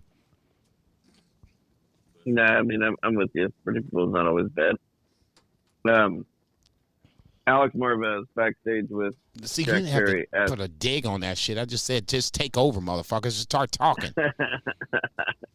asking what's next for Jungle Hook, and basically Jungle Boy was like, nothing, because I'm going to win a singles title. So I missed this part. He didn't miss much. Alex Marvez, man, that dude, he seems like a sweetheart. He seems smart in the business. He's just not very good at this. Like, every segment's the same when he does it. I can't say I'd do a better job, but I don't know. It's not very good at the job. No, to me, the main part about it is just, at least for the moment, Jungle Hook is on the shelf, and I think that's best for both guys. You don't want to have the crowd to keep having to cheer for who they like more. Both guys are over, and neither guy needs the other one. So I mean, at this point, if Jungle Hook is going on the shelf, I'm totally for it. Jungle Boy needs to have his own fucking singles career at this point, ultimately leading to MJF at some point down the line. And Hook is fine. You know, he's fucking over as the FTW championship that's not even recognized at AEW. They're okay. I'm fine with Jungle Hook breaking up. For sure. They should have never been together to begin with. I mean, Daniel Bryan was part of the Wyatt clan for a second, you know? It's like shit wow. happens. Shit happens in wrestling. I totally a couple forgot weeks about go that. by, and that's over. And you just have to forget it ever happened. Like when you banged that one chick in college. And then you see her in Target Her name was 7 years Roxy. later. So next up we have right. Brian Cage. Takeshita and Brian Cage. This was excellent. Not only was this an excellent match, but my boy Takeshita finally went over. And it makes sense that so he much did. fun match, man. I loved it. I'm with you on the Takeshita shit now. Sky's the limit for him. He's obviously trying to make a really strong acclamation in terms of like language, and it seems like he's here to stay. He's always involved with like top guys. Yes, I mean I think that's what Jason and I talked about last week when you were gone. But it's like he always the guys that he's fought are always the top guys, and now he's involved in a program with MJF and Daniel Bryan. Like he's stuck in the middle of it. That's like he's not going to be headlining any pay-per-views anytime soon, but maybe in the next 2 years or something, Takeshita could definitely be headlining something. Dude, I would have him go over MJF next week. Not clean. I think they will. Whoa, what? Whoa. Hang on. Hang on. Let me hear this straight. I think Takeshita beats MJF, and I think MJF beats Daniel Bryan in the 60-man Iron Man match. I don't know how far away. How far away are we from that? Like another month? I thought March 29th is Revolution. More than a month? That's when Holy shit. That's kind of where I'm. That's why I was like, you know, if you're gonna take the titles off the Acclaim, that's what made me think about it. I was like, man, we're still a long way away from Revolution, and there's a lot of guys that, you know, they're going to have to jump hoops through Daniel Bryan to get us from point A to point B. Just getting back to this point, Did don't you know. like Brian Cage versus Takeshita? Oh, I forgot it was Cage versus Takeshita. No, the match was good. It was one of the best matches of the night. It just reinforces what I've seen from Takeshita outside of AEW. He was a top guy in DDT. He was the guy in DDT for a hot minute. So this shouldn't necessarily be a surprise. I mean, you can go on YouTube and see, the damage he was doing there. It was just, and I've said this, and I'll continue to say it, and I don't care what anybody else says on Twitter, on Facebook, YouTube, whatever, blah, blah, blah. AEW has a roster that is hard to manage when you have, this few hours to play with. Certain guys, Brian Cage, like I said before, should be an ROH. He's an ROH, 6-man champion. I don't even remember the last time we even seen these guys even defend it. Maybe they done it on Dark or Dark Elevation, and obviously I don't watch it. Maybe they haven't. But I think Brian Cage is one of those people that deserves a run that's not an ROH 6-man champion. You know what I'm saying?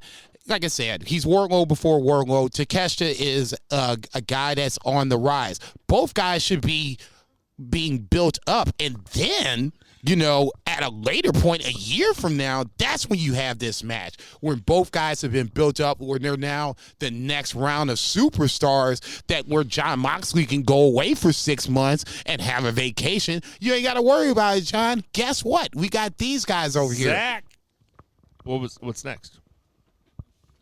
All right, next we had I gotta keep it moving. Renee Paquette backstage with Jericho Appreciation Society. So they're basically going to make Ricky Starks run the gauntlet with Cool Hand and Daddy Magic. It really does, doesn't it? Yeah. It's like that's every single story they tell is that some guy's got to run a gauntlet to face somebody else. Come on, Tony Khan, you're better than this. Agreed. It was pretty lazy booking. It's just like, I understand it's one match. It's a good story. It's supposed to be one match, though, right? Like, he's got to beat all 4 before he can get to Jericho, and then the Jericho's going to be a one-on-one match. But it's it's a one match? That's fun. I thought it was like a weekly thing. So it's the same thing. He's got to be. It's going to be the one idiot, and then Daddy Magic. Yeah, that's right. You really don't like that dude. No, he's a one-trick pony, man. Fuck him. God, he sucks. I hate him so much. You would have thought that Daddy Magic fucked Bill's wife or something. My first wife. Whoa, Nobody's found her yet. They never will. I fucking hate Daddy Magic. And then they got to go through Garcia or Guevara. They're calling it the Garcia-Guevara Gauntlet. But the only reason they're calling that, like, they're assuming that Angela, what's-his-name, and Daddy Magic are both going to lose. And then you're going to face both of them, but they haven't told you what order yet. Like, what the fuck kind of storytelling is this? This is such a really weird gimmick. No, it's lazy. Just called the JAS Gauntlet or something. Like, what the fuck? Like, oh, it's Garcia or Guevara. It's like, dude, we've all watched wrestling. We know who's winning the Royal Rumble. And we know who's good. Yeah, exactly. Yeah. So in this scenario, like I said, it's lazy. And especially when you already are doing it, going back to the Royal Rumble in the 1 count. You can't have 2 people doing the same thing in 2 different matches when you have Gunther and Rhea going from first to last. You can't have Ricky Starks and Bryan Danielson doing a gauntlet at the same time. Do you remember that story that Kurt Stallion told us when him and shit. It's even Black History Month.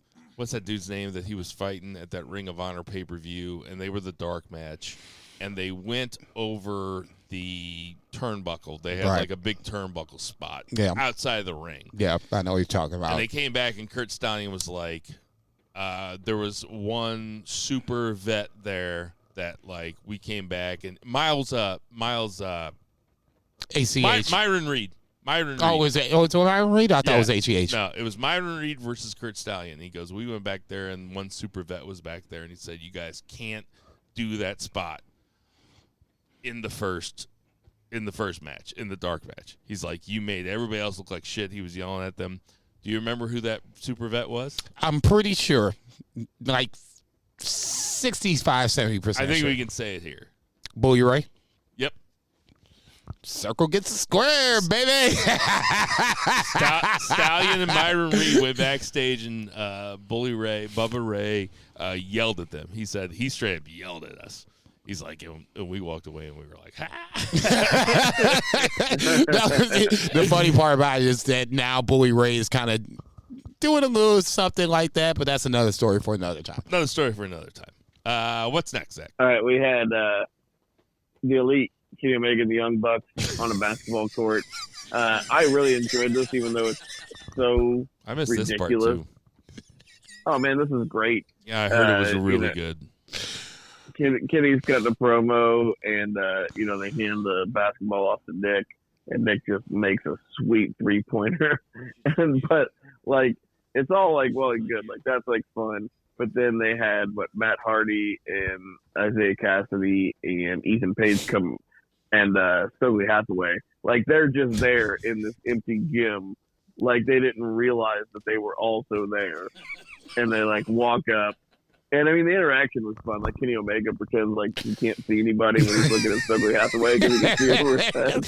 I'm like, man, that's fucked up. You hear this man down there? Look down. Did you see Stokely Hathaway's tweet where he goes, "How dare Omega disrespect me like this on the first day of BHM?" I'm totally missed that shit. That's comedy.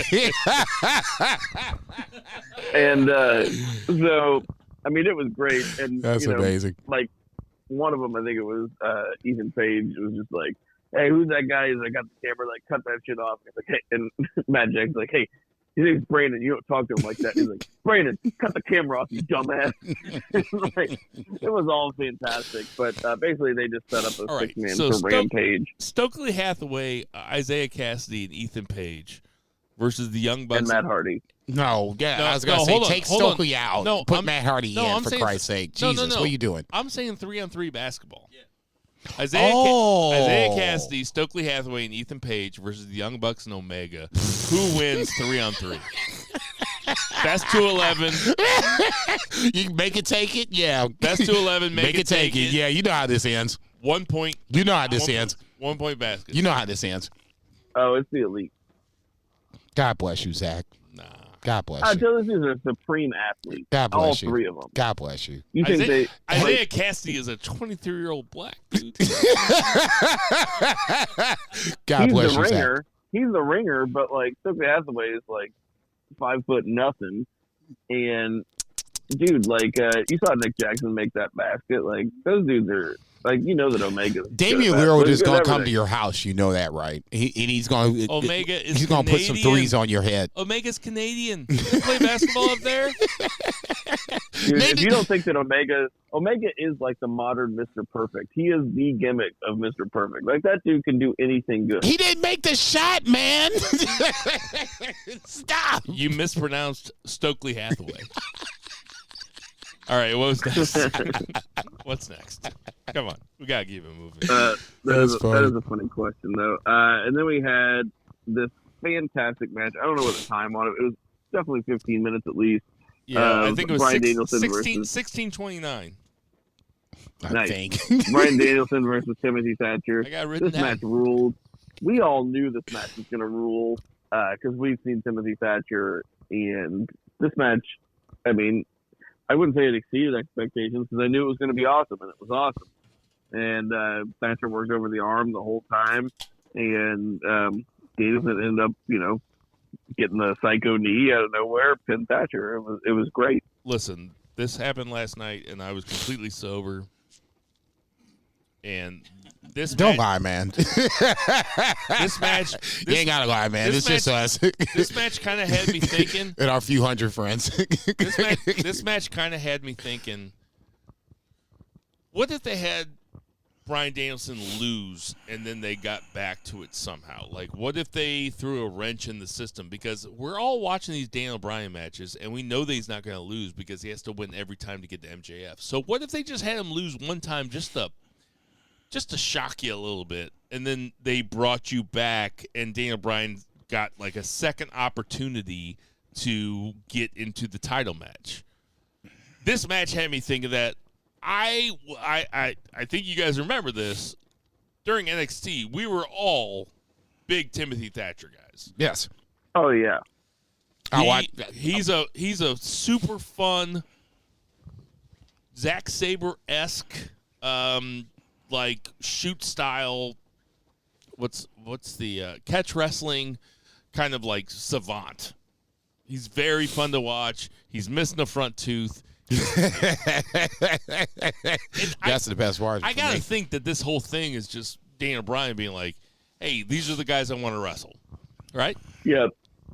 I would think so, but like I said last week, to me, this was the week that if you wanted to have somebody try to take the arm or whatever or hurt somebody, Thatcher's that guy. Roosh coming in next week is interesting just because it's basically, here's another wad of cash, take Bryan Danielson out. Don't get me wrong. I love the fact that we're seeing guys that, especially in Timothy Thatcher, that you don't necessarily get a chance to see if you don't watch, non-AEW, non-WWE wrestling. It's good to see Timothy Thatcher get his flowers in this scenario. But especially now, even if it's a month from now, if AEW Revolution was a month from now, you still have like 2 or 3 weeks of guys getting beat to get Daniel Bryanson from point A to point B. Do I see Daniel Bryanson losing? No, I think we kind of did that. I think Tony Khan doesn't want to try to do anything related to Kofi Mania or Daniel Bryanson's run to the top. That's how both guys kind of tripped up. He's not going over. I'm not saying he's going over MJF. No, I know. I'm just saying that. I'm agreeing with you. I'm saying yes, I agree with you. I'm just saying that it's a long run from point A to point B, and point B seems very, very, very, very further away, especially when you just see Daniel Bryanson, overcoming the odds that you probably shouldn't be overcoming at a certain point and still winning. This match was further proof to me that Bryan Danielson can have whatever kind of match he needs to have. Why'd you make that face? I think we already kind of just, we can concede that. I mean, Stevie Wonder can see that at this point. We were having an argument about, is he the best of the world? Is he the greatest wrestler right now? Yes. I don't say it's that. No, I'm not saying it's easily. I'm thinking Kazuchika Okada somewhere is out there like, hey, motherfucker, what about me? He's the best wrestler not named Will Ospreay. All right, so Jason says he's the best, or you say he's the best wrestler not named Will Ospreay. What does Will Ospreay add that Daniel Bryan does not? Oh, if we're comparing the two? Yeah, if you're comparing the two. Like, you think Will Ospreay is the best wrestler in the world? I do. But I don't think they're too far apart from each other. But what does Will Ospreay have that Daniel Bryan doesn't? I mean, I know the answer. I'm not. It's not a gotcha question. It's like no. I don't take it like that. I just don't think they're too far apart. I feel like Will Ospreay is that big match wrestler. I don't know what's funny. Bro brought in his fucking golf gloves and shit. And I ain't mad at you. I was like, man, give me one of them motherfuckers. It's the Giggle Twins. No, Zach, it's Giggle Twins my ass. He is appropriately dressed for the occasion. Zach's like, I don't know what's funny. It's like, why would he know what's funny? He's sitting out there. He doesn't know what you guys are laughing at. He thinks you're laughing at him. He's trying to make a point. I did think you were laughing at me, but it's fine. Fine, Zach. I'll cut my mic off and I'll giggle with Cut your both. fucking mic off. All right, go ahead, Zach. I haven't seen Brian Danielson in, I've seen him in some big matches. The Adam Page 60-minute Iron Man comes to mind. But as far as I feel like Will Ospreay with the storytelling, with the big match feel, and I feel like a lot of this is concurrent. We can say with Bryan Danielson, every match feels special. Every single match They're feels all good. special, and they're all good. Yep. So I'm not saying they're too far off at all. It just happens. Maybe Will Ospreay's had better opponents than Bryan Danielson lately, but I mean they're 1 and 1A, and you could argue which one's 1 or which one's 1A for me right now. All right, so that match happens, and in the middle of the match, Thatcher has Danielson. I guess he's prone. He is in bad shape. MJF comes down. A guy with a hood on comes on, takes MJF down at the bottom of the ramp. It turns out to be Takeshita. So, Jason, I ask you this. Okay. Where the fuck is the Blackpool Combat Club? They still with John Moxley. I guess if this is long-term storytelling, then we'll find this out in a second. But yes, the fact that Takeshita makes the save and Moxley and Will Yuta and Cardio are all in the building and they don't, that speaks volumes. That is the disconnect that we've been talking about with the Blackpool Combat Club for a hot minute.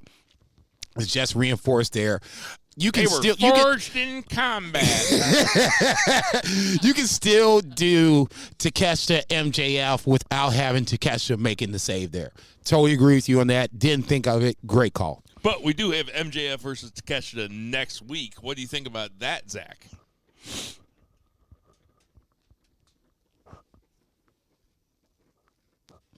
I think he just died. Sorry about that. I was on mute, and that was real impressive on my part. So we had Jade Cargill versus Red Velvet. We were all waiting very respectfully. And fuck your thoughts.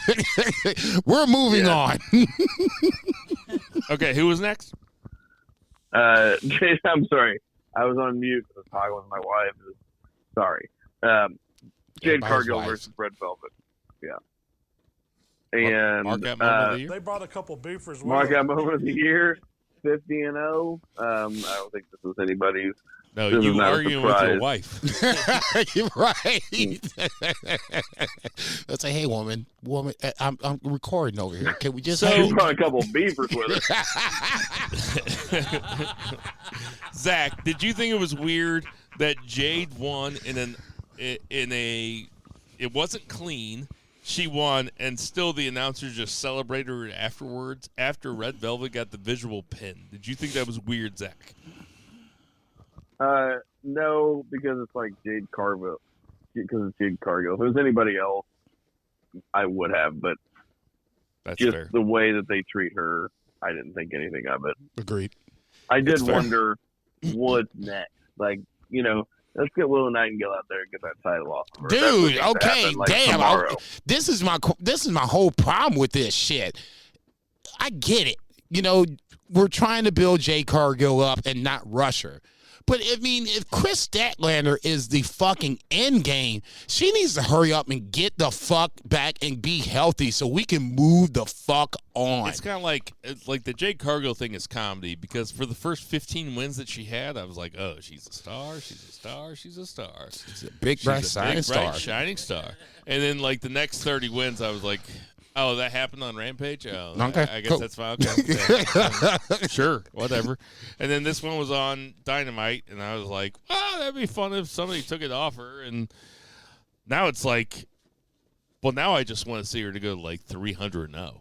I hope she never I hope she never loses, Nah, fuck and that. I hope I only have to watch 10 of the matches. Wow. Just house shows and and fucking Wow. darks and elevations or whatever they're called. That's deep. AEW 4-leaf clover, like just fucking have her win again. I don't have to watch it. That's fine. That's cold. So next up we have Britt Baker, Jamie Hayter, Ruby Soho. Jason Artie was very unhappy with the Britt Baker, Jamie Hayter. I'm sorry. There's a champ, and the champ's not being focused on. It's about Britt Baker and this AEW, WWE-esque outsider angle. I'm just that'll Zach, be Cody your when thoughts? he wins the title from Roman. I got nothing to say about this. There's nothing to say. It's not very good. I mean, let's just call it for what it is. It's very possible, and I hate to admit this as a good card-carrying progressive. This should be good. I don't think I like women's wrestling.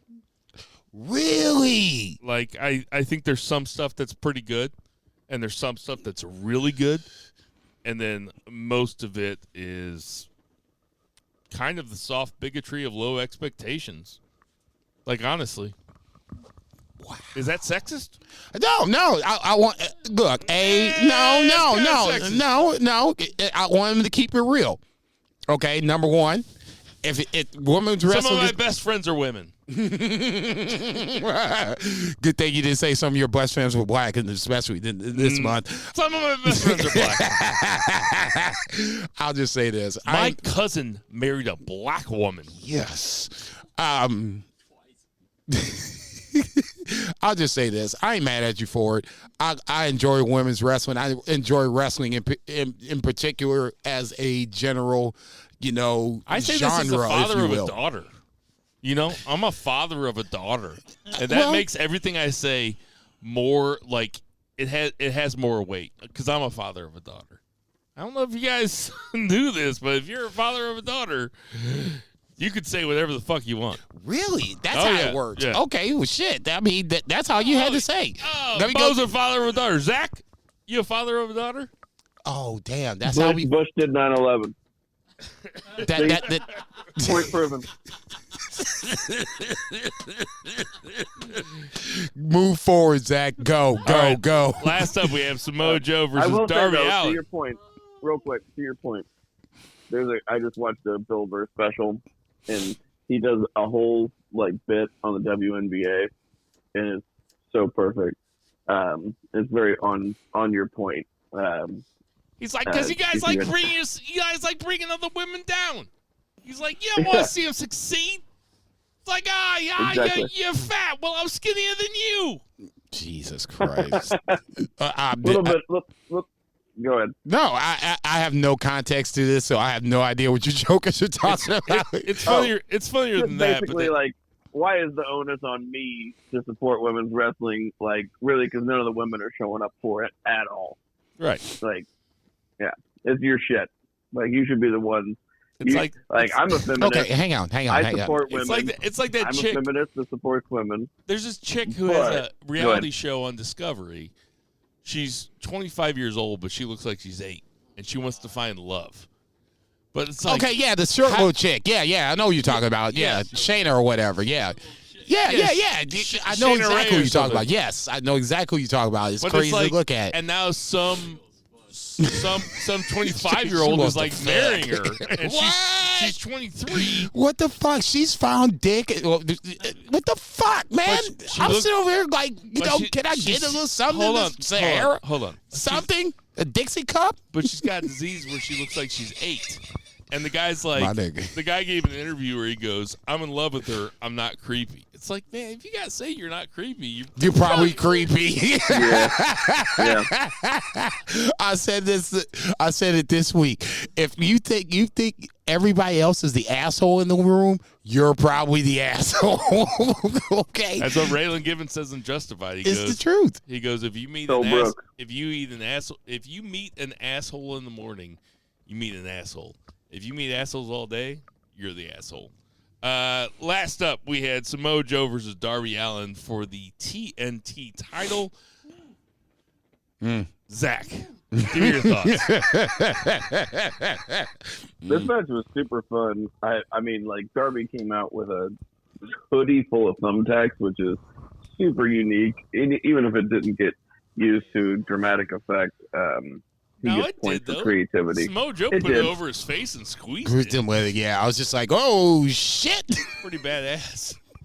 I thought this match was a great main event, and I was actually kind of pleasantly surprised that they put the title back on Joe, especially whenever Wardlow came out. 100%. We're gonna get that Ward Joe, payoff because Wardlow was injured. So altogether, good stuff. I'm 100% with you. I'm not gonna belabor the point about Darby Allin. Everybody knows where I stand. This match was spectacular. Had a lot of drama. It was definitely brutal. Even though the tacks were facing outward when Joe put the thing on Darby's face, it was still that's the drama you want watching. The visual. Yeah, you want the visual, and also Samoa Joe is supposed to be a mean motherfucker.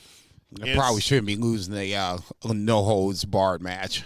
No, and he didn't. He won. Yeah, no, I'm not saying that he didn't win. I'm just saying, leading into this match as a no holds barred match, as a match that Darby wanted to put the step out, that the loser doesn't get a rematch. This is basically it. It's no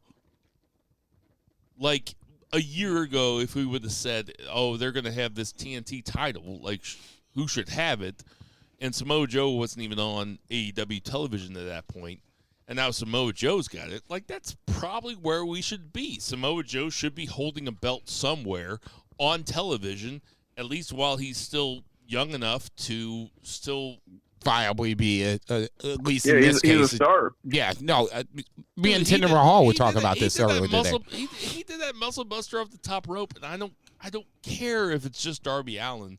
It's a cool finisher, and it's a cool move, and Samoa Joe fucking rules, and Samoa Joe has always fucking ruled ever since I've figured out who he was on TNA. God bless him. I love Samoa Joe. Yeah, no, and Darby Allin was great in that match also. No, both guys were great in this match. It feels like Darby was being built up for Samoa Joe to take the title back, and then set up this Wardlow Samoa Joe match down the line. I don't have necessarily a problem with this, but once again, this will be the third time that we will have to come back and see if certain guys can get heated up. Bill's theory of guys getting heated up is going to be in play in multiple scenarios. This was the scenario that Tinder Mahal and I were talking about earlier today when he called me up and talking about AEW Dynamite. I would be very, very interested to see how they played this Wardlow Samoa Joe thing out. Samoa Joe cut Wardlow's hair off, and I think that was part of the thing that commentary brought back up when Wardlow came out and kind of tried to stomp Joe out. Can I make a very simple suggestion? Yes, to please. AEW, because I know Tony Khan is listening. You're a journalist. He should listen to you. Have Wardlow's music start with Wardlow, so when it hits, people know what it is. Because it's like Dolph Ziggler music at this point. It's not even Dolph Ziggler music. It's worse. Because it has to build. Oh, wow. You said it's worse. Oh, wow. At least Dolph Ziggler music hits right at the beginning. I'm here to show the world. Right. I'm here to show the world. You know who it is. But I didn't know who it was when that shit showed up. Totally fair. When Wardlow came out. Totally fair. I probably could have. But I don't know that much. I don't know that many guys' music these days, I guess. Well,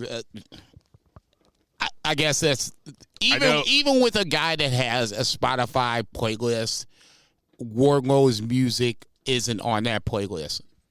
Take it for what it's worth. You know who's got good music is Bobby Lashley. But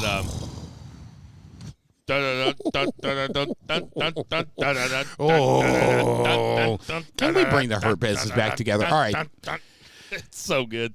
Zach, what do you think about this match? Match ruled. I can't believe Darby is still alive, and that's pretty typical for Darby, but this match especially. He is psycho, but that spot where Joe wasn't set up on the table yet, I was like, and Excalibur goes, "Oh, Joe's pissed off now." I was like, you could see the blood dripping from his head, and I was like, that's really thick blood. Like, he's really bleeding. And I thought that Joe really was pissed off, but that's probably just how good these guys are. These guys probably went backstage and had some roast beef sandwiches together and fucking hugged and shit. And hug it out, motherfuckers. Hug it out. We good? Yeah, we good. Wardlow came out. I guess the rivalry between Wardlow and security guards persists. Because these motherfuckers be like, you know what? Wardlow's out there. Man, you can handle your business, man. I ain't going out there. Fuck that. He looked great with short hair, though. Wardlow is he's a badass looking motherfucker. Any other thoughts on AEW before we get to the big predictions? No, the two things I wanted to take away from it. Number one, that Wardlow coming back is going to be another litmus test to how fast we can heat somebody up if we can do it. And number two, the women's division is just a quagmire of just Britt Baker and everybody else. Do you think there's any doubt that Wardlow takes the TNT title off of Joe? Do you think there's any doubt? There is doubt. Joe is as hot as anybody is right now. Even if the ROH TV championship isn't really being defended, people love Samoa Joe. And when he comes out, they gravitate to him. They chant his fucking name. Joe's going to kill you. Zach, the whole shebang. What do you think? Do you think Wardlow takes the belt off of Joe? The TNT belt? No. You asked me if there's a question. Is there a thought that he can do it? Yes, there's a thought. Listen, I'm the quarterback. Here's the thing: ideally, you would want Wardlow as a challenger to MJF. I don't know how you get there if he loses to Samoa Joe. Well, I think that Wardlow versus MJF for the belt, I think they're tucking that away in their pocket. You should. That's not my philosophy if I was booking it, but yeah, that's a philosophy. They should definitely don't give it away. You know, that's going to be one of the last matches of MJF's run. Somehow, some way. If I was having the pencil, somehow, some way, MJF beats all these other guys. Wardlow comes up. He beats Wardlow, and then the next guy beats MJF. All right, word. Let's get to that 3 count. What the fuck is Reba doing? 3. Get your dog. The dog? Get your dog. She's fine. You know I'm fucking with you. You know I love some Rebas. So NXT. Oh Jesus! No, I played the wrong one. We do have some predictions. Okay, so we have the NXT Vengeance predictions. So I'm not even gonna write these ones down because I don't care. So, but yet we're doing them anyway. When's the last time you watched NXT? It's been a minute. Zach, when's the last time you watched NXT?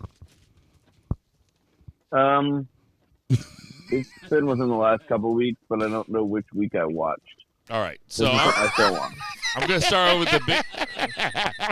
I'm gonna start out with the biggest one, which is the one that everybody knows. Okay. This should be good. So it's Katana Chance and Caden Carter versus Fallon Henry and Kiana James with Josh Briggs and Brooks Jensen. Jesus fucking Christ!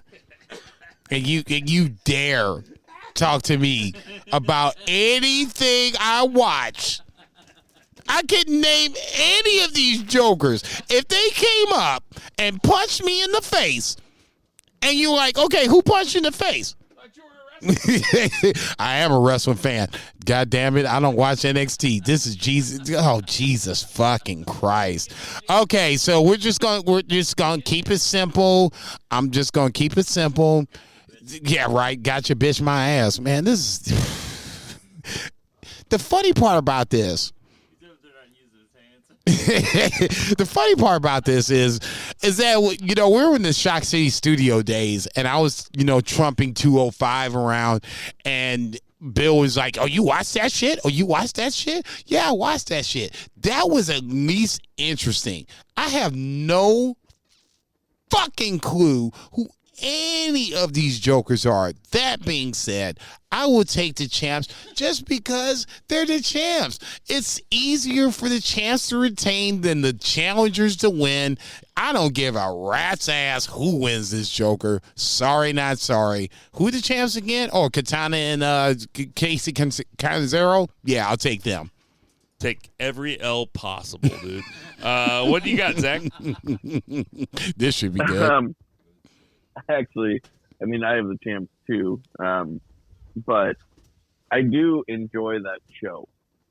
I'm not saying I watch it every week, but it is way better than it was when I first debuted. It's a fine wrestling show to turn on whenever you're working from home. And that's a purist. That's the type of guy I like to associate myself with. Like, he just likes wrestling. All right, but unplug my shit. I'm gonna dip. Since you talking that bullshit, this shit's go. You over talking that? Zach, who you taking? Oh, I got the champs. Yeah, Casey or of course, Casey, I got the champs too. Yeah, exactly. 1, 2. What the fuck are you pushing? All right, next up we have Roxanne Perez, who is the current champion, versus Gigi Dolan and JC Jane, who are the remaining members of Toxic Attraction. But it is a triple threat, so they can work together. I'm going to take Roxanne Perez here. Who you got, Jason? Oh, we ain't going 3-1, so that makes me more, you know, thought process about how. I'm not writing it down. Exactly, exactly. Mandy Rose should have been in the fucking Royal Rumble instead of just worried about who's getting paid or whatever the fuck she's doing. I bet you would have liked it more if she would have been in the Royal Rumble. She should have been. You would have been like, she should have been. It's a C. She should have been. She should have been. It's not going to make it any better, but God damn it. Would it still be a C-? It should have been the fact that she should have been in the Royal Rumble for the fact that you just groomed her up. You should have kicked her to the cup. You should have kicked her to the cup. You should have kicked her to the cup. Nobody groomed her.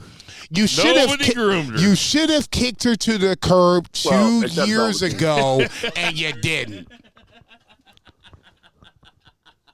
Say it again, Zach. Except Velveteen. Okay. Now, all that being said,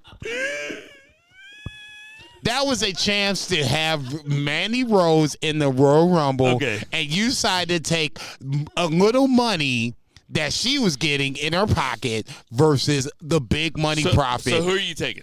I don't give a Roxanne Perez. Okay, good there pick. you go. Who you got, Zach? Yeah, good pick. My ass. You didn't even know who Roxanne Perez was. She dropped in your lap in NXT. Don't give me that bullshit. Dropped in my lap in NXT. Yeah. Dropped in your lap in NXT. Did you watch her in that ROH? No, you did not. No, you did not. Okay, so know your role. Shut your mouth. Sex. Okay. Yeah, but never mind. I'm gonna just we're going to stop right there. All right. Bro, get myself in trouble. All right. Who's next? We got Apollo Crews versus Carmelo Hayes. That's a 2 out of 3 match. 2 out of 3 match, Carmelo Hayes versus Apollo Crews. Who you got, Jason? Black on black crime in February. That's just a goddamn shame. Work yourself into a shoot. No, all right. Good. As far as I'm concerned, that's a totally different discussion. I guess Apollo Crews is going to stay. You know, Carmelo Hayes is another guy that should have been on the Royal Rumble map, and we didn't do that. I guess 2 out of 3 falls, it should be Apollo. Let's go with Apollo Crews. Who you got, Zach? Give me Carmelo Hayes, and Apollo goes back to the main roster. I'm going Carmelo Hayes. Also, Carmelo Hayes fucking rules. And he stays in NXT. All right. Why? We got Wes Lee, who is a North American champion, versus Dijak. I'll go first here. Wes Lee the last couple of NXTs I've watched has gotten more and more annoying. It seems like he is just taking a page out of Xavier Woods' book, which is just being a little obnoxious bitch. So I'm going to take Dijak because Dijak probably needs to have Did he the film front of himself me having to sex with show. Cora Jade or something? What'd you say? I'm sorry? Did he film himself having sex with Cora Jade or something? That way. He's annoying to you. Yeah, it was Pulling the Xavier Woods. It was Wesley, Adam Pearce, and Cora Jade. Adam Pearce is obviously holding the shit. I mean, come on, man. I mean, he's holding the camera with the boner.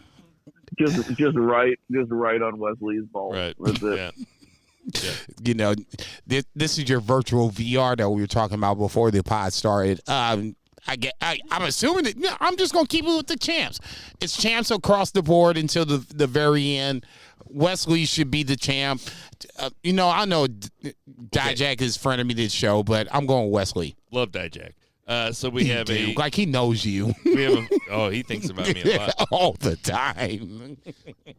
So we have a fatal 4-way tag team match for the NXT Tag Team Champion, and this match is going to be good. This is the New Day versus Gallus versus Pretty Deadly versus Chase University.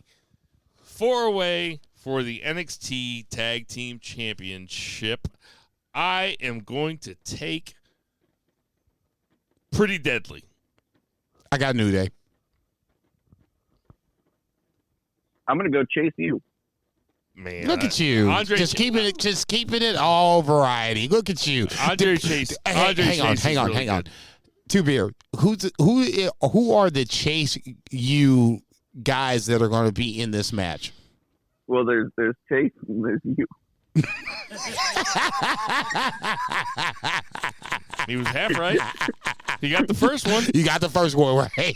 All right, and then the finale is, the main event is a steel cage match for the NXT Championship between Bron Brekker and Greyson Waller. Now, this is a match I want to see. I'm a Bron Brekker guy. I'm a Greyson Waller guy. They both fucking rule. I am going to take, and I say this every week. Time, I'm taking Bron Brekker until he loses. Taking Bron Brekker until he loses. Bron Brekker. As a really fun wrestler. No, I'm not going to disagree with that. I think he's going to be one of the guys that's going to take WWE forward past the Roman Reigns era. Whenever that Roman Reigns era ends, 5-10 years from now, Bron Brekker is going to pick up that mantle and take it and run with it. That being said, now are we confident in the fact that he can come to the main roster now? I'm going to say no. As much as I think he's main roster ready, the main roster's still in flux, especially coming into Royal Rumble, WrestleMania. They're both main roster ready. I'm a big Greyson Waller guy. I'm not disagreeing with that either. They can both go up. No, yeah. I'm not disagreeing with that either. I'm just saying Bron's probably the first guy to go. Grayson's going to be subsequently thereafter. Doesn't matter. I think Bron Brekker should retain because the main roster is such in flux. You can do that. Have Greyson Waller win it at some point or somebody else. It doesn't matter. Bron Brekker is a guy that you don't want to fuck up. You're taking Bron Brekker. Yes. Zach, who are you taking? I mean, the way you put it, just historically, it just makes sense. Like, it seems like it's such a smart way to do it. Just pick Bron Brekker until he loses. And this is not, even though Greyson Waller's great and he's ready, this is not the time, I don't think. Just keep on keeping on. Actually, I think it kind of is, but I'd be cool with it either way. I have no problem with Greyson Waller. If you wanted to do it, I think you should have done it before the Rumble. Now that you didn't, I think you keep it with Bron Brekker and then kind of figure out how you get Greyson Waller the championship after that. There are champs that I hate, and I don't hate Bron Brekker as the NXT champ or Greyson Waller taking it away from him. I think either one would be fine. And then if the other one wins, if you jump the other one up to the main roster after WrestleMania or something, like as a Raw or SmackDown surprise or something, I'd be completely fine with it. If you were going to do it, we just missed that window. But it's not. It can't say it can't happen. I mean, after WrestleMania, all kinds of crazy shit happens. The thing is, they'll probably put Greyson Waller and The Miz together or something. Oh, Jesus Christ. And it'll be so fucking annoying. Just have Bron Brekker follow in the footsteps of Baron Corbin and win the illustrious Andre the Giant. Oh, Jesus Memorial Christ. Battle Come Royal. on, man. Come on, man. So everybody has Bron Brekker? Yes.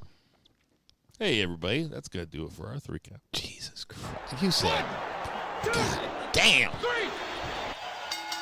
Got eliminated in 8 seconds. We got some birthdays this week. Teddy Hart, 43. Have you guys watched the Teddy Hart documentary? I haven't. I'm not going to lie. I'm just, Teddy's Teddy. He was good for announcing somebody to get crushed by The Undertaker or announcing a tag team match. I'm telling you what. If Teddy came over to your house, you'd be like, do I have to call the cops anytime soon? Why would I let Teddy Hart in my fucking... I'm telling you. Brian Cage is 39. Isla Dawn is 29. Haku. Fucks all of us up. Me and Bo had one of our Black History Month AKAs was... Okay. All right. I don't want to know. I don't know. Keep moving. Hey, Keep moving. we didn't do our Black History Month. Are we doing it next week? Because we've gone long. Oh, yeah, we've gone long. But I did want to say Martin Hakuther King Jr. Oh, my God. Jesus Christ. Holy fucking shit. All right. No, we can do it right now. Zach, who's your favorite Black wrestler of all time? All-time stuff, but up there, the one that immediately jumps to mind is Abdul the Butcher. Brian Simmons. That dude scared the shit out of me just from wrestling magazines when I was a kid. I didn't even get a chance to watch him wrestle. I just saw him in the magazines. He'd have a fork to these guys' like heads, and it was like bleeding. I'm like, Jesus Christ! They scared the shit out of me. So Every time you look up, it was bleeding. and now I got older and I got to watch him, and he's awesome. So. You said Abdul the Butcher. Yep. Who you got? I got Ron Simmons. Yeah, that's what I say. His Florida State. He's the first WCW champion. I mean, to me, this is if there's somebody that you're going to do for a first slam dunk, this is a slam dunk. It's Ron Simmons, hands down. One of my favorite moments, one of my top 5 favorite moments ever watching wrestling live is when I watched Mark Henry come out in that all pink suit and give his entire retirement speech. Oh, he was done. And John Cena called him out, and he did his entire retirement speech, and he sold it so well. Got him. That I was like teary-eyed. I was like, God damn, this guy really did it. And Sexual chocolate. I'm starting to think about everything he did. And then he hugged John Cena and did the world's strongest slam on him. And then he stood up and he goes, you think I'll play with you? I got plenty left in the tank. And I marked out as hard as you could ever mark out. So because that led into the the Royal Rumble that we had here. Because that's one of my favorite moments watching wrestling of all time. I'm going to give Mark Henry my Black History Month stamp. No, that's what I say. We got right now. Yeah, we got 3 weeks. I mean, we got 3 weeks. Yeah. It's not like me and Vice have some AKAs that are going to blow you guys away. Just put that in your pocket. There's a couple easy ones. A couple ones you guys can probably figure out. No. I don't want to know just yet. Tweet me if you think you can figure it out. Okay, that's what's up. BFR Bill, BFR JCB, all lowercase letters with BFR Zach, and then BFR Pod on Twitter. Degener Malcolm X. That's fucking Comedy Central. Teddy Hart's 43. I'm texting you guys one right now. But Brian Cage is 39. Isla Dawn is 29. Haku is 64. That's what got me on this. Marty Jannetty is 63. Kerry Von Erich would have been 63. R.I.P. R.I.P. Chris Sabin, total badass. Badass. Only 41. Damian Priest. Jesus. Another badass. Judgment Day had a cool little They time had in they had the a little Rumble. moment where they were throwing guys out, but Damian Priest, a.k.a. Punishment Martinez, is 41. Madison call. Rayne is 36. Connor, I feel like his birthday is every 2 months on here. There's Connor and Victor. Connor is 43. Hikuleu. How old do you think Hikuleu is? Jesus Christ. I'm going to throw 32. Zach, what do you think? Hikuleu, Yeah. How old do you think he is? 25. Jason nailed it. He's 32. Big Show is 21 years older. He's 50. No. Hold on. Don't do the math. 19 years older. He's 51. Classy Freddie Blassie. R.I.P. Would have been 105. Jim Neidhart. Jim Neidhart R.I.P. would have been 66. And sensational Sherry.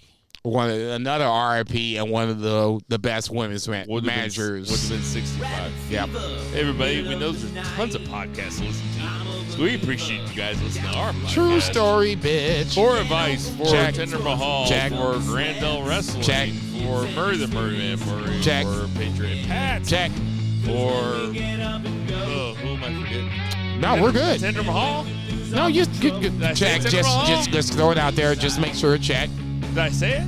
I don't think you did. Hey, Black Lives Matter. It's Check. Black History Month. Your weed dealer matters. Yes, your sir. restaurants matter. Holla at your boy. For 2 beers, Holla at your Zach boy Coleman. again. For Cornelius Bell, I am Bill Vega. Never, ever forget to boo the heel. Ooh, bitch. Just say,